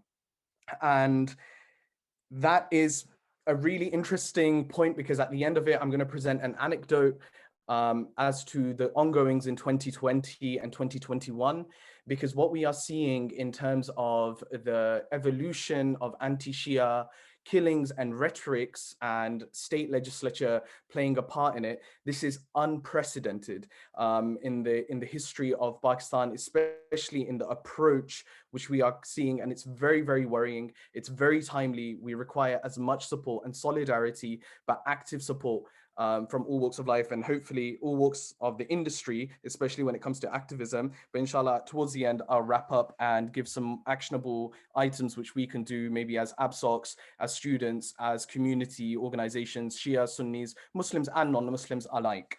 Okay, so I just want to kick off by saying that I think this was mentioned, but the largest Shi'i population outside of Iran, which Iran is obviously a Shia majority Islamic republic, resides within Pakistan. And that is 16 million, according to the Pakistani census, 16 million Shias that live within Pakistan, 20%. Now, there are academics who dispute this. There are activists that dispute this. And the reason for this dispute is that we have many stories of conversions, for example, in Punjab, in Karachi. I don't like using the term conversions. It's an Orientalist tribe, but changing school of thought. Prime example is my paternal grandfather, who changed, but in the census was known as Sunni, but he changed his school of thought. And so this is like some discrepancies. Whenever you pick up statistics, we believe this figure to be much larger than it currently is. And when you compare that, Pakistan is not, I wouldn't say the Pakistani Shias are a religious minority. I like to refer to us as the other, like, you know, the significant other. And the reason why I say that is because if you were to break down the sectarian sort of groups within the Ahl Sunnah, you will notice that there are various, I think 18% Deobandi. So the majority of Muslims which reside also fall into different sects. So we don't want to go down the route of calling ourselves a religious minority. We do accept that due to various human rights activists being involved in this discourse, they use this term to spread plight and to contextualize for people who aren't familiar with the whole idea of what is taking place against the Shia community in Pakistan. So it's just something to be aware of. Now, if you were to Google how many Shias have been killed in Pakistan, Google will give you like a very weird response. And these are normally official records which are published by the Pakistani government. Bear in mind, the government doesn't want to present a distorted image of its civilians being killed and state failure, but we are going to be very open and honest here. So, for example, 4,000 Shias have been killed according to the government between 1978 to 2007. Now, why I want to present some other discrepancies in these statistics is between 2001, according to the South Asian, there's a South Asian Terrorism Portal Research Organization. In 2001 alone, 2,600 Shia Muslims were killed in violent attacks targeting them due to their faith. And then in 2013, nearly 700 Shias were killed and over 1,000 injured and over 200 sectarian attacks. So I'm just giving you like yearly statistics. It's practically impossible that we can call this figure 4,000. Rather, we would refer back to organizations in our own community. For example, the Shaheed Foundation, which is doing a sterling job in supporting the families who are victims to the ongoing Shia genocide in Pakistan, which suggests there are over, as Ali Akbar mentioned, 60,000 victims of Shia genocide within Pakistan. Now, we always need to put this as a caveat to the discussion. Why? Because whilst this killing is phenomenal, right? 60,000 is practically a size of a significant village or a small city. Shias aren't some weak, meek population as is painted. Shias aren't people that are, Shia Pakistanis aren't people that are just energetic and we don't have ways of organizing and activism. And I sometimes hear this quite a bit in the discourses, especially when I was at university, is like, why don't Shia Pakistanis get up and do something about that, some people killing them? And a lot of that time, that comes from ignorance. It comes from a lack of understanding. When you pick up books like even Orientalist tropes, like, you know, you pick up things like transnational Shia politics, the largest Shi'i population outside of Iran is not given any mention in that book, except for fleeting remarks about some impact of mujtahids within the region. That's it. And normally it's done as it's reeled off a list, right? So I think this is a really interesting thing that now we are discussing. But yeah, we need to understand that Shias are significant parts of the Pakistani population. Why do I mention this? We're landlords. We are involved in politics, and we were part of the history and forming of Pakistan. Need I mention that the founding father of Pakistan, albeit whenever you mention this to especially takfiris in the country, who normally say he was our Muslim founder, the moment you mention he was Shia, they remind you that he wasn't very practicing, he used to drink, he used to do all of this. But yes, Muhammad Ali Jinnah, the founder of Pakistan, was a Shia. Now, I want to bring this back into a bit of a theoretical starting as well. And I just want to note here at this point that Pakistan is a post-colonial state. Majority of the countries which we currently have, actually all of the countries, we live in a post-colonial world, right? Pakistan is a post-colonial state. At the creation of Pakistan, when Muhammad Ali Jinnah was handed over the map of Pakistan, he said, I've received a moth-eaten, mutilated vision of my Pakistan, right? And at the same time, you had people like Allama Iqbal, who are Mutafakkir Pakistan, the people who thought up the idea of Pakistan in populist imaginings in Pakistan, who he himself died prior to the creation of Pakistan. So we understand from the vision of what Jinnah wanted to what was given to him by the colonial masters at the time was a moth-eaten, mutilated vision. Now, this sometimes is a place where loads of Orientalists love to jump in, thinkers and novelists turn thinkers, and some of these novelists should just stick to writing their novels, which are, I don't know how they win awards, but Salman Rushdie states that Pakistan is insufficiently imagined and therefore is an illegitimate state. This is obviously ridiculous because we know that the legitimacy of statehood, especially in a post-colonial world, doesn't come down to sufficient imagining. Which post-colonial state is sufficiently imagined? It doesn't make sense whatsoever. And at this point, I want to also mention that Saliha Batool's work is an extremely important point for understanding the role of Islam in the Pakistani state. It's called The State of Islam. If you can get your hands on it, Saliha Batool. And she also challenges this notion that Pakistan is insufficiently imagined and therefore is illegitimate as a state. But we have to accept, as a Pakistani, I have to accept that yes, insufficient imaginings also play a part for exploitation of that imagining. So what do I mean by this? Pakistan was created on what we say on the bunyad of the two-nation theory, on the foundation of the two-nation theory. Now, the two-nation theory posits that Hindus and Muslims, so prior to this, for those of you who don't know, and you should know this because not only as Muslims, but just generally, the largest mass migration in human history is the partition of 1947 and the partition of the subcontinent. So India, Pakistan, and modern day Bangladesh, but at the time was Pakistan. We saw that the reason for this was the calling upon this idea that two ideological contradictions exist within the subcontinent and cannot reside side by side, and these are Hindu and Muslim. Unfortunately, that fails at the point of creation. Why? Because Pakistan inherits quite a significant Hindu population in East Pakistan. And so East and West Pakistan are these two separate countries, but two separate regions with India in the middle. East and West, this is how the colonial dividers embraced and ensured that this legacy of divisiveness was also embedded. So it was off to a very tricky start as a country. Not only that, the founding father, Muhammad Ali Jinnah, whose speeches are also at times very, like they're not coherent, right? So we don't have anything which is solid. It's not codified. We don't have a constitution upon creation of Pakistan. So now we're left in a position where Muhammad Ali Jinnah dies as soon as like a few months later. Muhammad Ali Jinnah passes away from Pakistan. And Pakistan is now in this identity crisis of figuring out what it means. The two-nation theory is its foundation, which it keeps reinforcing. And we see this all throughout the history of Pakistan, even till today. And I'm mentioning this because this does have a huge relevance for us to understand the plight of the Shias.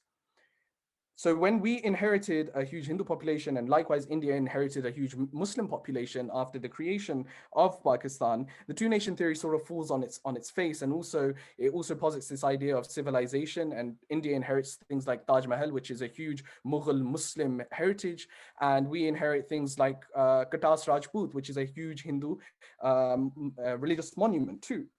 So we already understand that we already are confused as a country.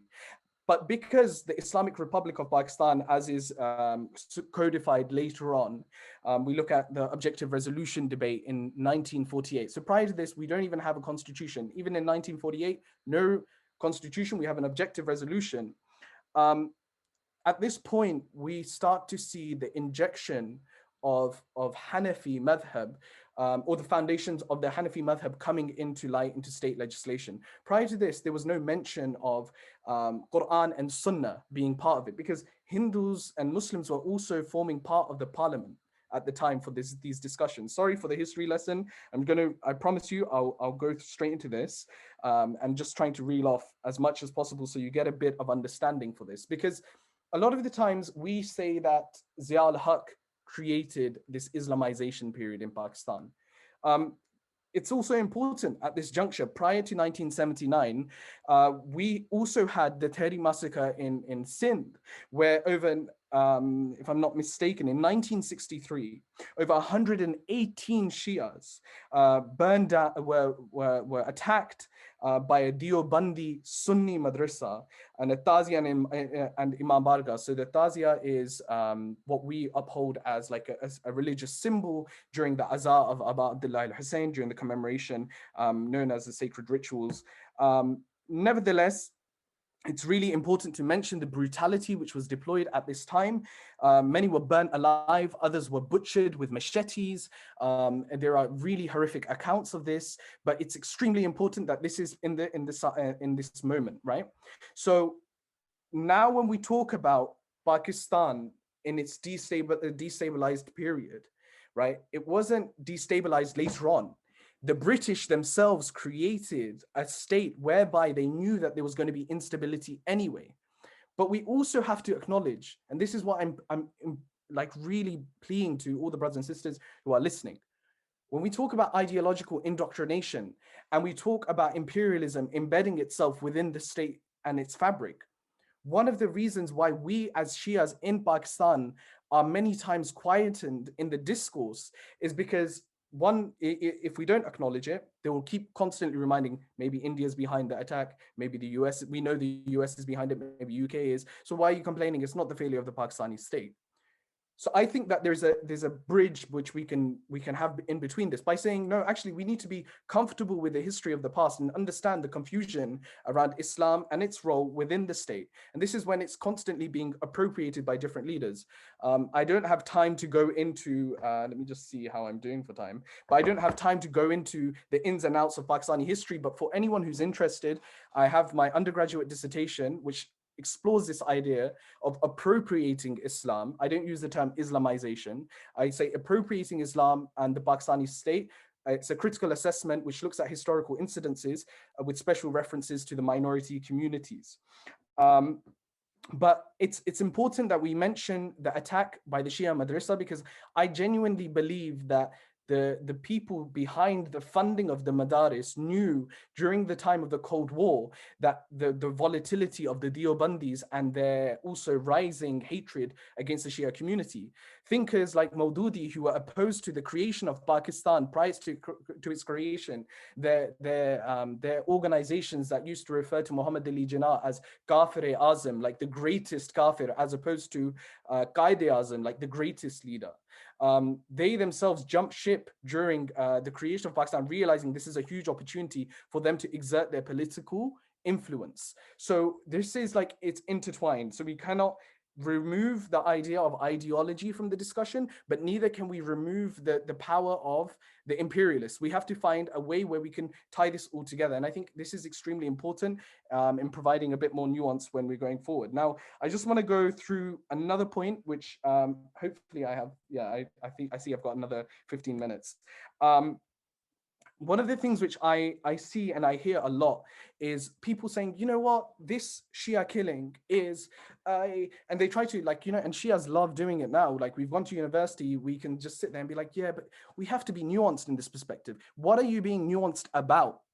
When you're turning around and telling me, or even Muslims and Sunni Muslims, Sunni Shias, Muslims engaging in this discourse, there are other examples which may be more prominent for you to apply your academic analysis, but you cannot simply put your academic analysis based upon different regions and apply it to here, right? Similarly, you can't say Islamization or using Islam as a means to rule is a really bad thing because of Pakistan's history. Because if we were to look at secular dictatorships, you can see, for example, Saddam and his massacre, and he didn't call upon the role of religion, but massacred Shias and Kurds alike, right? So there are other more pertinent comparisons which we can make. But when I come back to this point, this is that we fall down this binary that Shias are being killed because Iran backs Shias, and Sunnis are killing them, or militant Sunnis are killing them because they're backed by Saudi, and that's it. Right? And we step away and we're like, you know what, well done. Everyone's done a very good job at understanding, and we're so deep because we're being self-critical. Let's take it back a bit, right? And I wanna really take this back to the point of somebody who should be studied and his life should be looked at more, and we especially as a global community should understand. Shaheed Arif Hussaini.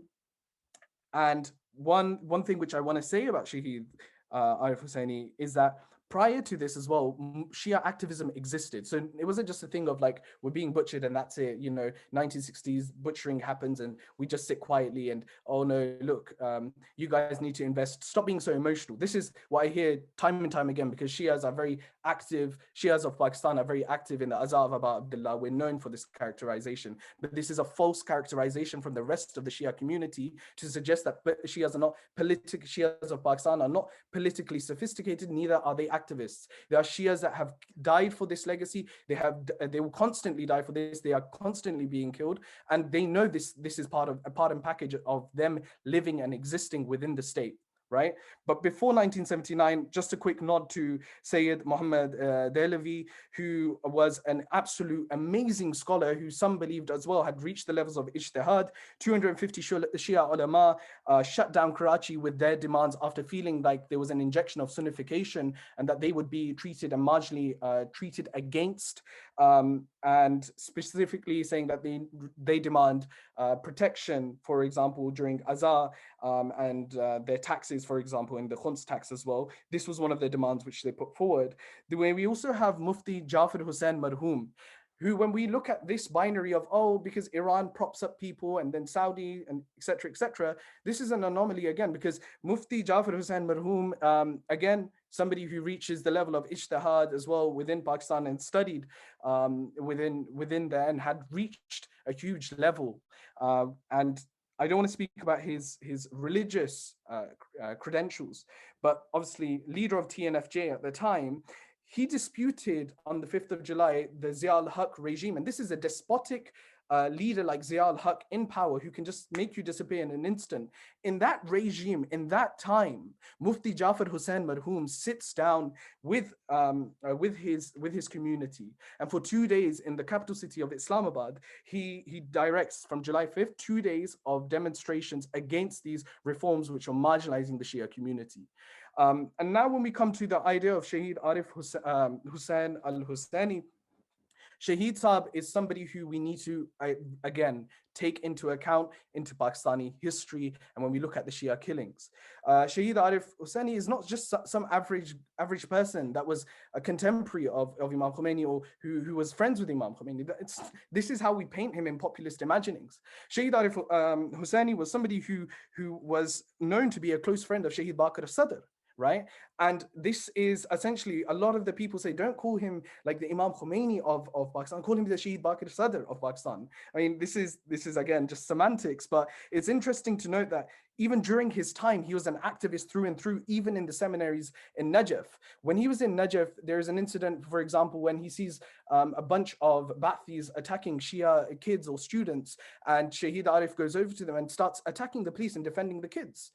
Subsequently, there is attacks against him as well, and he has to leave Iraq and then returns back to the Hawza. And again, the role under Shah's regime, he was very anti-Shah, anti-imperialist. And I truly believe, through reading extracts and through reading first-hand accounts and getting access to some of their speeches, unfortunately, Shaheed Arif doesn't have a book of his own, like where he has all of his thoughts formulated, but we can refer to his speeches and we can refer to his some of his lectures which he delivered. But Shaheed Arif Hussaini during this time was an extremely decolonial thinker.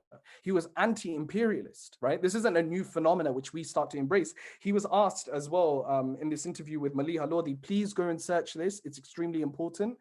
Read upon that, understand the role of Shiaism, what Shiaism or the political Shiaism was looking at, and what the Orientalists call the third wave of Shiaism, what that actually preached. Because even within that, Shaheed Arif Hussaini is saying, when he was asked, are you importing what the revolution from Iran? He says, no, I've taken inspiration that somebody can stand against that. But what here, it's impractical, right? For a 20% population. What we are looking for is preservation for every single Muslim to practice their faith in accordance to their belief and value system, which was promised to them, right?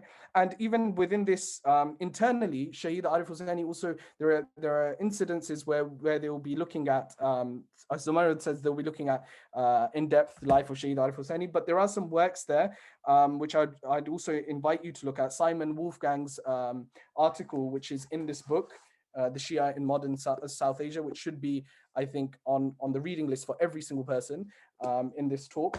Please do read it. The last article does look at Shaheed Arif Hosseini. Now, I just want to look at the time and be very conscious to it. Yes, okay, so we're doing well for time, alhamdulillah. I'm sorry if I've had to be very concise in bringing all of that together, but what I wanted to say in that is this binary which we present of Iran versus Saudi is not the case, right? Saudi, we've got empirical proof that Saudi is funding the Deobandi movement.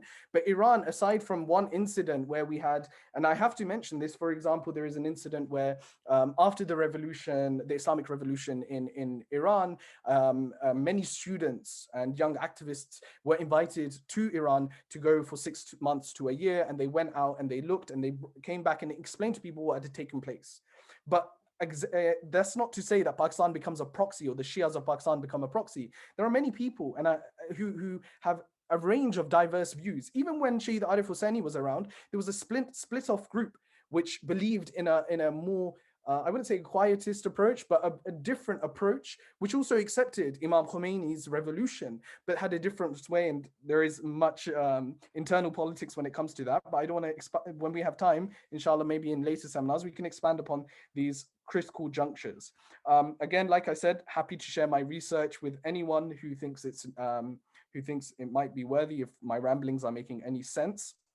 But let's come now to the contemporary state now, right? Like, so I'm just talking about the 2000s. Prior to this, I do want to mention that there is a period of Islamization under General Zia al-Haq, and Shaheed Arif Hosseini was assassinated, and I believe assassinated to, there is like that vacuum of Shaheed Arif Hosseini, who really was mobilizing people on the ground, where there was this whole idea of self-defense, and in finding people.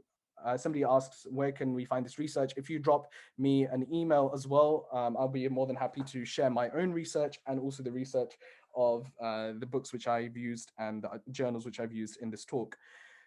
When we look at Zia's reforms, many people know this, and I'm sorry if I'm just going over it again, but Zia's reforms basically were the huge juncture of turning the state into a real Hanafi state, right? It was Hanafi, and this ostracized many, many communities, not only the Shia community. During this time, the ultimate Ahmadi question is posited, and we can go into that, which is a complete separate discussion, but there's many times we get asked that question. If somebody wants to ask the question later on about the Ahmadi question and the Shia's role and what do I believe, then we can discuss that in the question and answer. But I just want to really reel off just to reinforce what's been happening in Pakistan. Please bear with me as I mentioned. In 2002 alone, now I'm just bringing contemporary examples. In 2002, 12 Shia Hazara police cadets were gunned down in Quetta. 2003, main Shia mosque was attacked in Quetta during Friday prayers, killing 53 worshippers. March 2004, 42 persons were killed, more than 100 wounded when a procession of Shia Muslims was attacked. 7th of May, 16 Shia worshippers were killed. 31st of May, 25 persons were killed and 34 wounded in suicide bombings. 1st of October, 32 persons were killed, 75 wounded. We have 2006 sectarian violence leading to 300 deaths in Karachi alone. 28th of October 2009, 40 Shias were killed in a suicide bombing, which was attacking again the Azhar of Abdullah al-Hussein.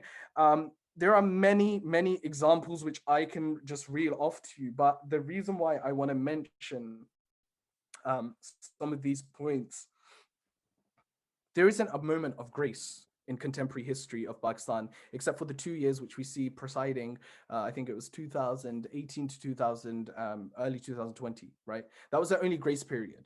And this is why I want to really reinforce this point. The imperialists have injected their have propped up their ideology. Like there's WikiLeaks, which suggests $100 million US, which were pumped into the Saudi propaganda within Pakistan, right? And this is hugely detrimental because what you're doing is you're creating a series. And when the state does public executions of these terrorists or is killing off these terrorists, all it's doing is creating more martyrs for these terrorists to then grow their propaganda. And what's happening now, why this is really different right now, and this is the last section of my talk. Look, I've got many notes here. I'm just going to keep going. And I'm just going to go to the end of my talk, which is the failure of the state and army. We know that the army has been complicit. I mean, Zia al-Haq was an army dictator. We know he was complicit in the Gilgit massacre, where we saw so many raped, tortured, killed within that, and basically the authorities at the time turned a blind eye to that sectarianism which took place, or that killing that took place under the guise of sectarianism. We also acknowledge that subsequently, since Zia al-Haq, because everyone wants to stay in the Arabization period, which is known as Zia al-Haq's period, or the Islamization period, we also know Nawaz Sharif was a Zia protege, right? We see him as a Zia protege. He himself was like somebody who has been, his government supported, under his government and leadership, a known terrorist in Pakistan.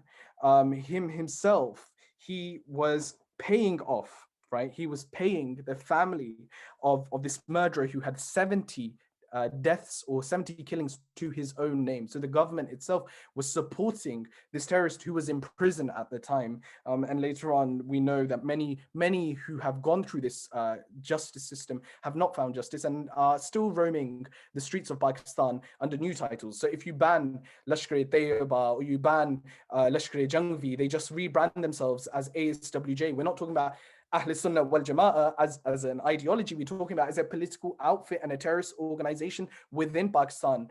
And now in 2020, when we look at this incident of 2020, our response as Shias is very, very simplistic, right? And I see this in the West, and these are my final remarks. When we look at the West, and we look at the response, sometimes I'm caught between agreeing and disagreeing, and that's fine.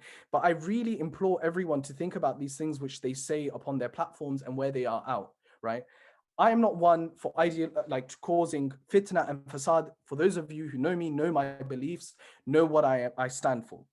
But never do I believe that it is justified in a state, because that's my religious belief. My religious belief is that I should not cause harm to any other Muslim based upon people who they hold in reverence. That's my personal Muslim belief. In the state of Pakistan, what should not be the case is if somebody does cause an offense, or if somebody does, then there are places, there are systems in place which should be used. There is no way in a state that somebody should take it into their own hands and kill a whole community based upon one man's remark in a majlis, right? It's not the case. The 2020 incident, we had like one Zakir who has, he has quite a following. He prior to this was banned in Pakistan, actually banned by the Shia ulama. The Shia ulama implored the Pakistani government to ban them. And I will say wholeheartedly, it doesn't matter if a Shia unbanned him from the Pakistani government, it was the Pakistani government that gave him the floodgates to spread the fitna and fasad that he done. So then the government is also solely responsible for this guy being given a platform. On the, I think, second or third night of Muharram, he mentions, or in one of the nights of Muharram, whilst I was there, he mentions that he directly attacks some of the khulafa, right? And this was completely uncalled for, albeit he disappears in literally one night. He seeks asylum now. I think he's here in the UK. And we can also expand upon those that cause divisiveness here in Pakistan. How they end up here in the UK is beyond me too. But what's interesting here is that whilst I'm against what he preached, I will never ever use that as a premise to justify genocide or killings against my community, which resoundingly has called for wahda, which resoundingly has called for unity at the top levels of its institutions, right? It has always been a place where Shias and Sunnis have always got along in Pakistan. So I'm not going to tolerate for 1 minute anyone saying, oh, because somebody makes this comment. I don't agree. And I definitely believe that people who sit on Twitter and sit and record their majalis and share them online and claim so-and-so is because of so-and-so, I don't believe that those weak academic analyses which are being presented and popularized should be justified as why those Shias are being killed. Those Shias are being killed because that hatred has not been challenged and that injustice has not been challenged, right? And we need to really get this into our psyche, because this is coming from activists and advocates based in Pakistan. Yes, divisive talks, whatever. But now the bills which are being introduced in Pakistan, some of them are going to cause huge issues For example, there's a bill which is currently being disputed as well. It was claimed to be passed, but it's currently being disputed and refashioned. In July 2020, we had Tahaffuz-e-Bunyad Islam, protection for the foundation of Islam, which basically says that we must also revere the figures in the Sunni school of thought by using the terms. For example, there was another point which was using Razia Ta'ala Anhum in our books as well. Now, both Shias and Sunnis, I have Shia and Sunnis in my family in Pakistan and in the UK. I have majority of my friends are Sunnis. They know ideologically there are differences which we already know, and these differences are intrinsic. Unfortunately, prior to what we had seen in Zia's time, yes, we saw the solidification of this Hanafi adoption and the dismissal of the Ahmadi as Muslims. But what we are seeing now is not to just call the Shia kafir, because that will never work. You can't call Shia kafir, but let's make the Shia living, the existence of Shia, right? The existence to be there difficult, so much so that they cease to exist.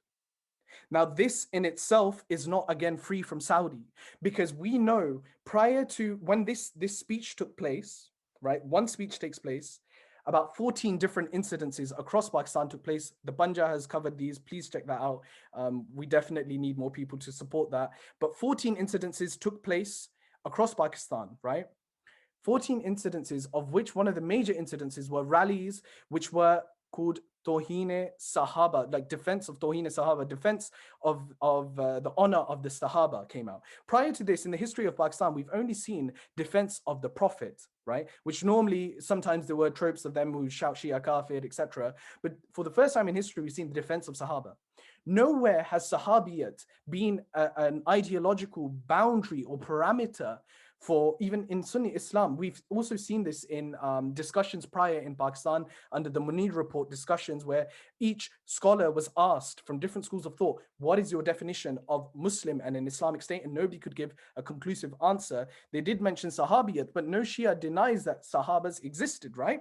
So what we are saying right now is that the point here is ideologically, the attack is coming.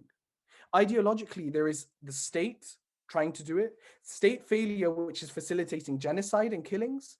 And then subsequently, when we see these attacks, 14 different attacks taking place across Pakistan, from Hyderabad and Karachi, we saw different FIRs, which are blasphemy cases against the Shia community.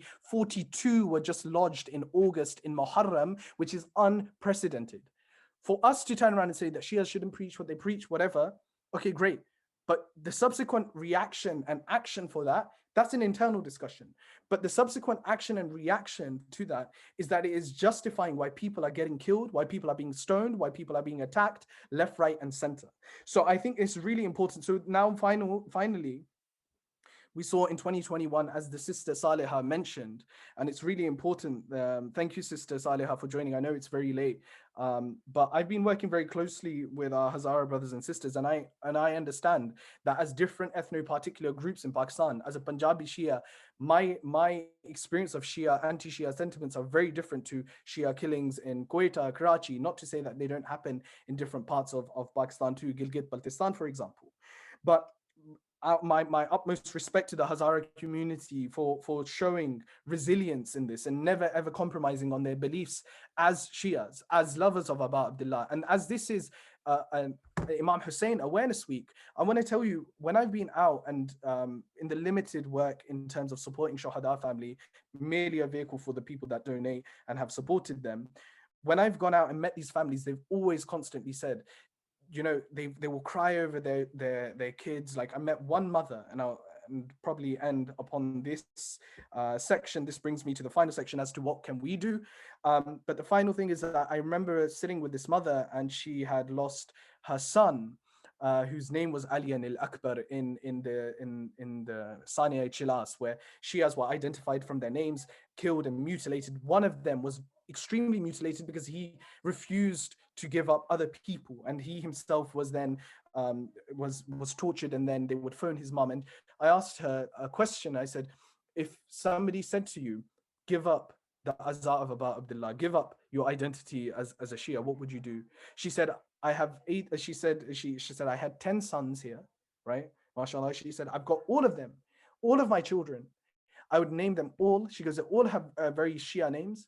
She said, I would never ever sacrifice, because my sacrifice is nothing to the sacrifice of Karbala. And that is something which is a thorn in the side of the imperialists. It's a thorn inside of these Deobandi militant outfits. But now what we are seeing is a unity of, unfortunately, the Saudi government becoming a bit more active and uniting Barelvi sect leaders with the Deobandi sect leaders when this protest took place. There were photos posted online with the Saudi embassy facilitating this discussion, and later on we see this protest happen up and down the country where chants of Shia Kafir are taking place, where they're stoning Shia Masajid, where women were harassed. There's so many other things which are to mention, but what can we do? I genuinely believe, those of you who are still in this discussion right now, what you can do is use your platform, right, to write to your MP, because call out the hypocrisy. Whilst we know this imperialism exists, whilst we know our governments are complicit, make sure that we are targeting and ensuring that there isn't a day where they can turn around and say, well, nobody spoke about it in our constituency, so we can't really raise it in Parliament. Because that will be held for you and I to account for. We have template letters ready. Please get in touch with myself. I'm more than happy to share that. That's one. Two, digital warfare. As we know, many of our of leading Shia political thinkers, both in the Hawza as well and beyond, are looking at Shia digital warfare. Like the attack against the Shia community is turning digital, and we see this, for example, with the Saudis and the amount of Shia anti-Shia rhetoric they are channeling out on Pakistani Twitter, right? And using hashtags, deploying this. We need people who are studying data science to come forward, help us expose their hypocrisy, help us get this published, help us realize that what their movements are completely false, and like even their momentum, which they are gathering up from people online, that needs to be challenged. We need people to outwardly report this. We know these institutions like Facebook and Twitter, they themselves are also part of political projects, but they themselves have policies. Hold them to account. I don't believe that we can genuinely create any sort of change right now without mobilizing our own community, but also challenging the apparatus. It doesn't mean that you become a clog in the machines, but even if you are a clog in the machines, what are you doing to ensure that the voice of this community, which has suffered persecution for as long as the creation of Pakistan, we've seen a lot of marginalization, but now what we are seeing is an attack on our ideology, consistent genocide. And finally, I want to just point this out. Please pray for the Shias and Sunnis who are fighting this fight in Pakistan, the activists which are on a daily basis targeted, and some of them never return home because of their work. Please don't underestimate the Shias of Pakistan, but also at the same time, don't underestimate the power you have in showing solidarity, in being active. Because the Shias of Pakistan, I promise you when I say this, they never forgot Al-Quds for one day. They never forgot Palestine. They always mobilized for different issues, be that Bahrain, be that when the war in Iraq. They were there at the forefronts outside their embassies. They were there mobilizing. They were there mentioning them in the khutbahs. Sometimes it does hurt your heart a bit as a Shia Pakistani when we're not even recalled even in the final recounts. So once again, I do request that all of us have a role to play. And it's about time that we got together, because these are very dark and unprecedented times for the future of Pakistan. Thank you again so much, Zain, for talking to us. That was extremely captivating and indeed engaging. One point I would just like to ask you about is mobilizing our community. So this is something which I highly agree with. I'm of the view that people in our community should be in high positions, in playmaking, positions in society. What piece of advice would you give to, for example, university students who are on this call? It's a really good question. Basically, what I would say to this point is I deploy, like in any sort of mobilization, take the model of Sayyidah Fatima and apply this, right? So Sayyidah Fatima advocates for her right. So advocacy is a huge part of our role in mobilization. So how you advocating for the rights of the Shia? Use the constitution, use the previous talks and discussions, use empirical evidence to challenge and not emotional rhetoric, right? Emotional rhetoric is a truth as well. Don't get me wrong. Those testimonials are extremely important. But if you, for example, can organize a trip where you can go visit some of the families, or organize, like as you've done today, Saliha having an actual platform is a huge thing, right? More needs to be done in terms of advocacy. Second is education.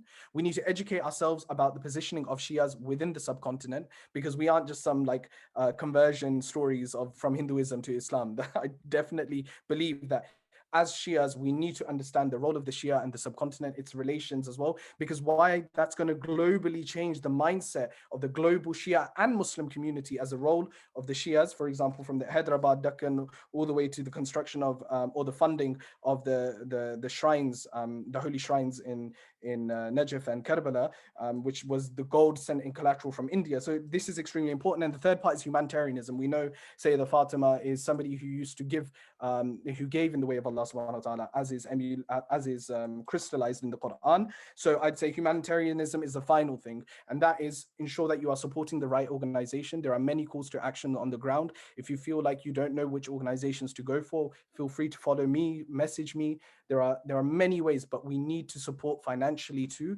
because no movement is a success. But as students, don't be complicit in this. By that, I mean, get your student union to pass a motion on the Shia killings in Pakistan. And as much as you want to group everything together, make it specific to Pakistan first. And then ensure that your student union is speaking out against this. Get your BDS to show solidarity to it, because the issue of Palestine is also linked to the issue of Shia killings in Pakistan. It is linked, because now the pressure of Saudi being applied to Pakistan is due to, because Pakistan is refusing to also accept Israel as a state, as is being done by the many Saudi puppets across the Middle East. So we need to understand that this is all linked together. Go to your BDS and approach them in the right way. Say, look, this is why this is taking place, because Saudi is pumping up these guys, right? And present them with good ways. But every person needs to be brought in with the angle which they understand. The feminist society, talk to them about Shia women getting raped for being Shias and Shia women being attacked. Get them on board, right? This movement has to be a secular,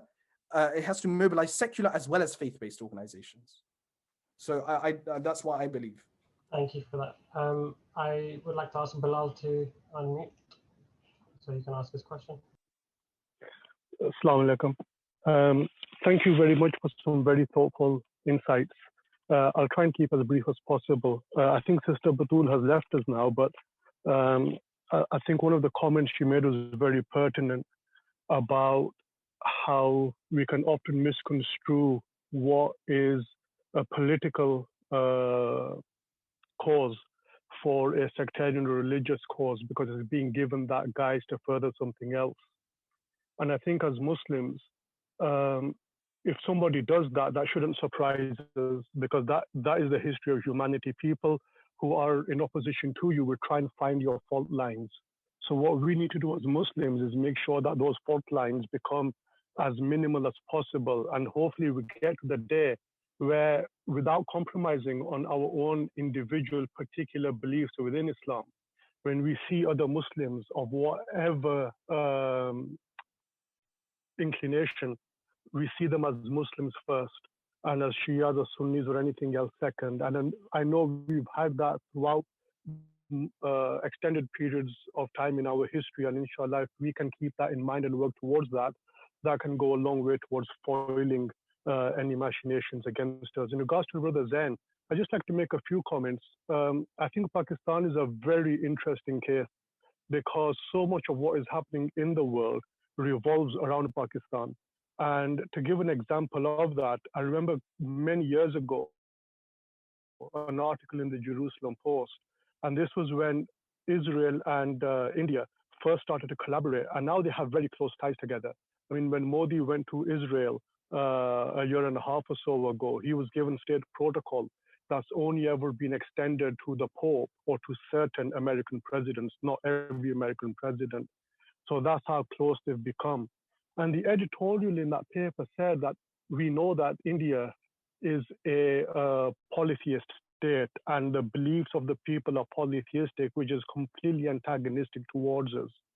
And we find it inimical to our own beliefs. But when we have a common enemy, then we have to put that aside, that difference aside, and we have to unite against a common enemy. And Pakistan, one of the disinformations being out about Pakistan is that it's not a religious country, or that its foundation isn't steeped in Islam. And I know Quaid-e-Azam can be interpreted in many ways. But if you take all of his speeches, his interviews, his statements, and collate them thematically and historically as in a timeline, you will see that he's very much a Muslim. His vision of Pakistan is very much Islamic. And you can see that in his statements about the imperialist agenda against the Ottoman Khilafat. You can see it in regards to his statements about the creation of Israel at the cost of Palestine, and how this is an affront to all Muslims and an affront to the dignity of every Muslim in every part of the world, and many, many other statements. And I think that is something we have to hold on to and recognize. And that is also something that needs to be educated upon. And finally, we saw recently, I mean, this was a European project, about when they monitor news and the veracity of various news outlets. And they did a 15-year study on, well, they went back 15 years and they did a study on India. And they saw that their conclusion was that they've never come across such blatant lies and vicious propaganda, such as the state organs, news organs, independent and state-owned, as India has done. And this has all been targeted towards Pakistan. And so there's many, many different strands coming together, and they all coalesce around Pakistan. So it's a very complicated situation, but we have to look beyond the bigger picture and come together as Muslims as a whole, inshallah. Yeah, so I want to respond. Brother Bilal, thank you ever so much. I think what you've highlighted is there is definitely complexity when it comes to the case in Pakistan. Even after graduating from Pakistan, from my studies in 2016, I continued to study, and especially when it came to Pakistan as well. But the omnipresence of Quaid-e-Azam Muhammad Ali Jinnah is undoubtable, right? But it's really interesting that Quaid-e-Azam is also used as a litmus test to Pakistaniness as well, and who gets to call upon him too. For example, what I mean by this is there's a really interesting journal called Portraits of Jinnah. You can search it online, maybe it will be available. And there's also some really good work on Muhammad Ali Jinnah by Aisha Jalal, who is the niece of Sadat Hassan Manto. So she's known as one of the most, I'd say, one of the key authorities when it comes to Pakistan studies as a field. My issue isn't that Muhammad Ali Jinnah was not a Muslim, right? My issue is that now we are hearing the rhetoric that he is not a Muslim because he was Shia, right? And there is proof here, and I don't want to go into, if you want me to go into the proof, I'm more than happy to go into that his transition from Ismaili Shia to 12 Shia, where we can document and trace that. I don't think we have enough time. The issue we're seeing is that Jinnah's version and vision of an Islamic state in its entirety, if you were to look at it, you're free to go to the mosque, you're free to go to the temple. There is no intention of the state to be involved basically in the religion of its citizens. That sets a very different course of history. And I firmly believe if Jinnah was around for at least 3-4 years, then maybe the stages of what we are seeing now, because we would have a codified constitution as opposed to an objective resolution in 1948, which positioned Islam in this, and even mentioned the role of Islam. It mentioned Allah, Quran, Sunnah, and it didn't say who gets to govern what. You know, where do we derive all of that from? And that led to, in 1953, I don't know if you're aware of the Munir report, but I really implore you to read that. It was state commissioned by the Pakistani government. A series of attacks took place against the Ahmadi community. In that, the Munir report basically, and then there was a mass killing on the trains, a burning of shops in Lahore. And in response to that, there was something which they done, and I mentioned this in the talk, they asked different communities, what is your idea of Islam and the Islamic State, and nobody could give a definitive answer. No Shia, no Sunni, nobody could give one coherent answer which was consistent for along there. And it mentioned that the religious diversity is something which Pakistan cannot contain, even with the Muslim community at large. And so the other point which the Munir report mentions is that if you were to turn the mind, and there's an extract from there, if you were to turn the mind of a community against towards one ideology, you can create inexcusable, basically you can set them onto a course of inexcusable like damage and impact. And this sort of foreshadows how religion is misappropriated. We're not talking, because again, Pakistan, like again, secularism is not just a West, and like West doesn't want to see secularism in Pakistan. If it did, it wouldn't have funded Zia al-Haq, right? It wouldn't have created a proliferation, or it wouldn't have proliferated the madaris to become places where militants were to be born and fight against the Cold War and become ploys, right? This was completely against the vision of anti-colonial, anti-imperialism. But Islam in this regard, not in Islam, Jinnah's Islam, which was anti-imperialist, anti-colonial, don't become a puppet. Zia's Islam was purely being deployed as a means to forward the American agenda and the amount of funding which Pakistan received during that time, right? And this is something which we have to accept. Also, during that period, there was a border. There's a study which is done about the madaris which were funded also towards the border of Iran. Why is that the case? So we understand that behind this, there is a version of Islam which is palatable, because secularism is not what the West wants, right? It wants this understanding of the Islam they back, they fund. Whereas the Islamic State should be a place where Muslims of different diversities can practice and can live, and non-Muslims alike. Because Pakistan is green and white. The white represents the minorities. They should be also there, and it should be recognized, not discriminated against. And the state, when it fails, then I'm sorry to say, when the state fails and it calls itself the Islamic State, and also Muslims are dying in it, the same Muslims that fought for a country to be safe and so that they weren't killed, then it is state failure. And it is that this isn't the right version of Islam which is being deployed. Thank you for that. I hope that answers your question, Bilal. Just one last question before we wrap up. This is for you, Zain. How can we ensure that we protect our community whilst advocating for Shia rights, given the trail of persecutions? Okay. I know that's the final question. I just see there's a question there. Pakistan accusing India of plotting these attacks to disrupt the economy is a real thing. Okay, look, even if there are foreign agencies involved, the response from the Shia Hazaras themselves has been, and the Shias in Pakistan, is we don't care who's involved right now. Why is our state failing to protect us, right?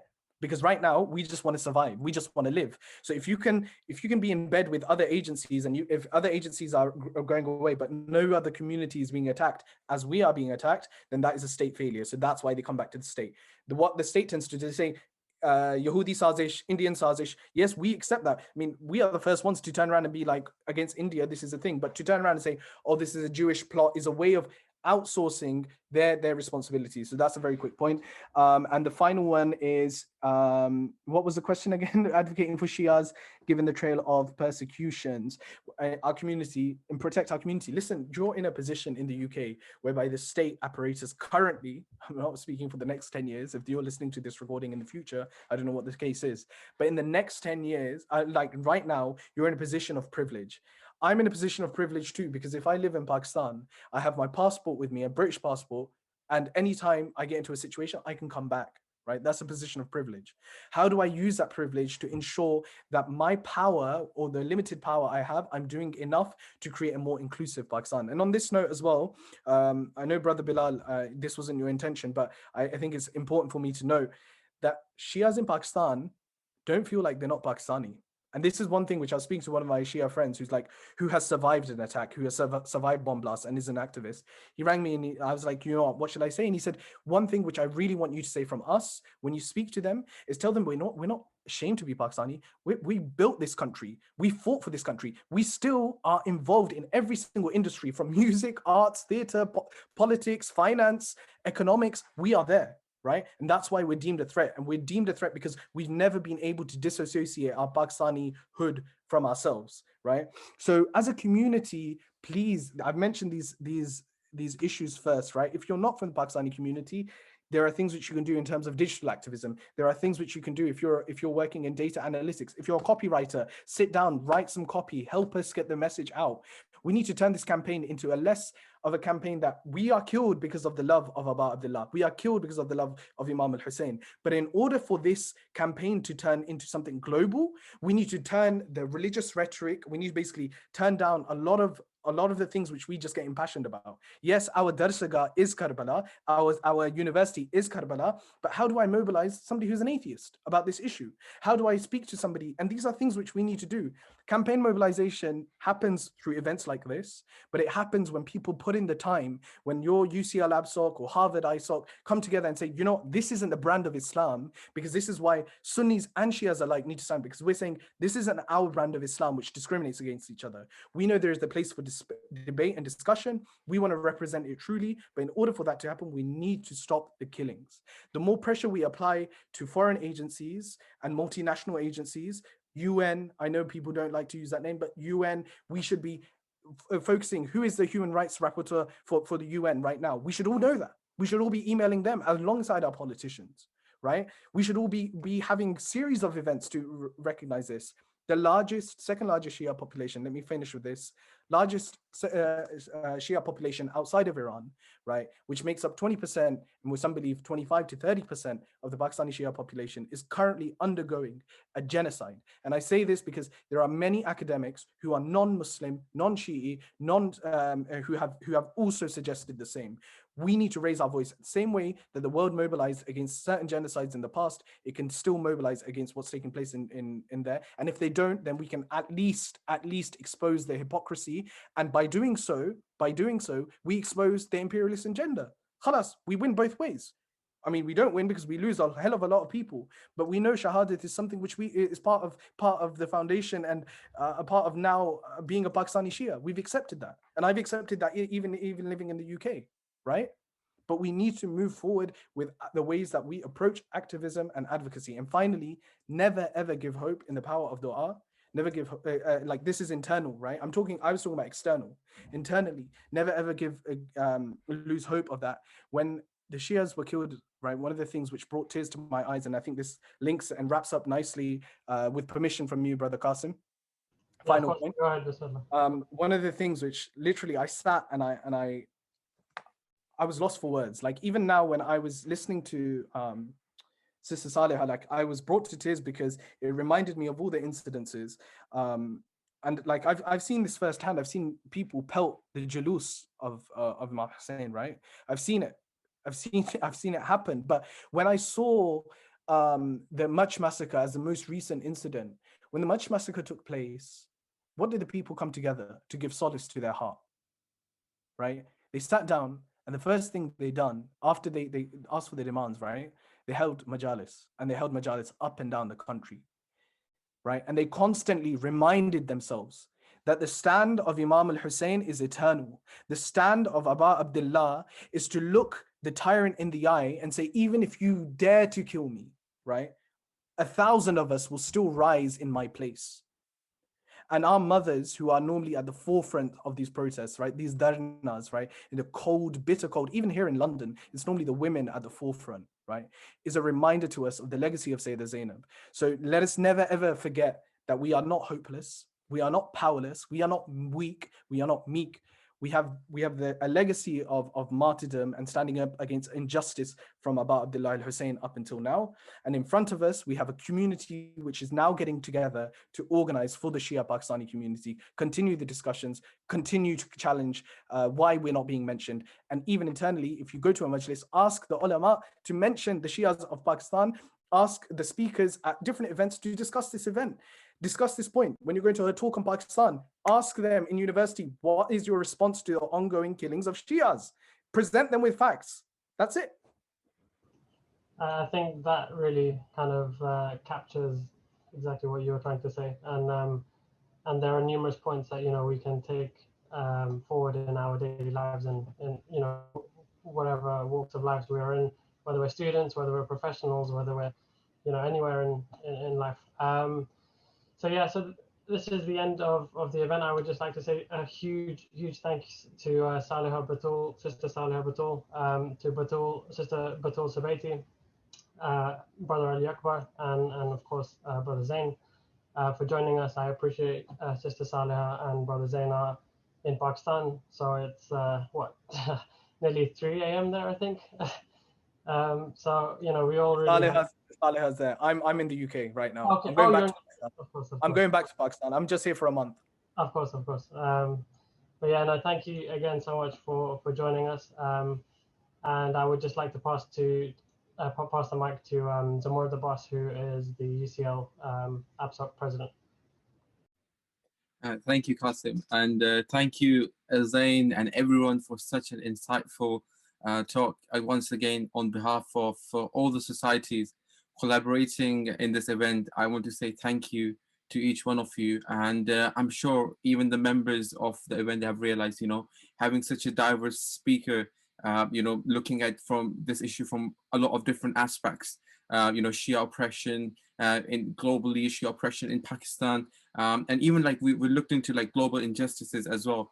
And thank you for Sister Saliha for joining us, as Qasim has mentioned, at 3 a.m. And I want to say on behalf of all the members here, to Sister Saliha or anyone else here, there are other people here from Pakistan as well, that everyone in outside Pakistan, doesn't matter the Shias, not Shias, Sunnis, Muslims, or people of no faith, when they hear about this thing, they stand with you, because as Brother Zain has mentioned, you guys don't realize, when Pakistani Shias are undergoing this oppression, when they hear that someone outside Pakistan is standing for them, that means a lot for them.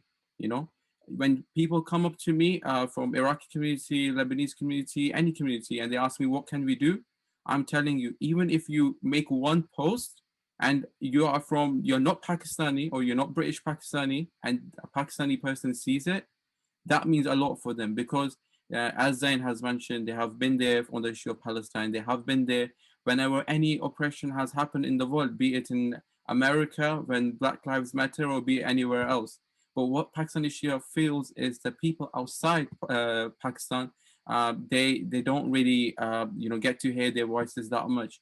And this is when I was speaking with one of the leaders of current Pakistani movement, and he said to me as well, if you can take our message to the UN, if you can arrange something in your city and get us the pictures here, that means a lot for these families who are undergoing this oppression. These families, there are charities there to take care of them. There are all this stuff going on. But if you can advocate their message there, that's what all they need. So hopefully this event and this whole week, and then other things going on in this week, will be our small step towards that. So inshallah, so I once again thank you. Thank you on behalf of myself, Zamurad, and Salim, who is the president of SOAS APSOC, to Harvard Islamic Society for accepting our invitation, to UCL Pakistani Society for accepting this invitation. As I've mentioned, it means a lot to people who are undergoing this oppression. And I once again encourage you all to attend we have another event on Thursday, where Zain mentioned about Sheikh Arif Hussaini. We have a student of Sheikh Arif Hussaini who will be speaking in the event. Similar to Sister Saliha Batool, we'll be joined by a brother, Zain Haider, in the event, who will be joining us from Pakistan, once again sharing his view. And he's been in touch with a lot of the families who have undergone the oppression, so he will be speaking a lot about that aspect as well. So inshallah, I hope there's something for each one of us, be it you joining from US, Canada, from UK, or Pakistan, or any other parts of the world. And thank you once again, and apologize if we have gone way over time, but considering I'm sure you guys have seen that every speaker is very passionate, and everyone attending here is very passionate. It's very amazing to see. So inshallah, make sure you keep an eye on UCL APSOC and SOAS APSOC Instagram. We'll be posting other stuff as the week goes by in regards to this theme, and there will be a lot of other opportunities to get involved in this topic. So thank you once again to all of you, and stay safe and take care of yourself. Back to you, Qasim. Yes, thank you so much. I mean, I'm just reading the comments here. You know, people really appreciating this event. If there's one thing that we can all take from here, it is that, you know, people in Pakistan, people all around the world in oppressed areas, you know, you have a voice, you have a platform. You know, you could, with everything being online, we're so grateful to be able to have, you know, an international event where we have people from Canada, from the US, from Pakistan. So, you know, this is a really an amazing opportunity. And yeah, I think we will end it there. So yeah, last thanks to all of the speakers. You know, we appreciate your efforts and the time you've taken out and the research. So yeah, thank you very much and stay safe.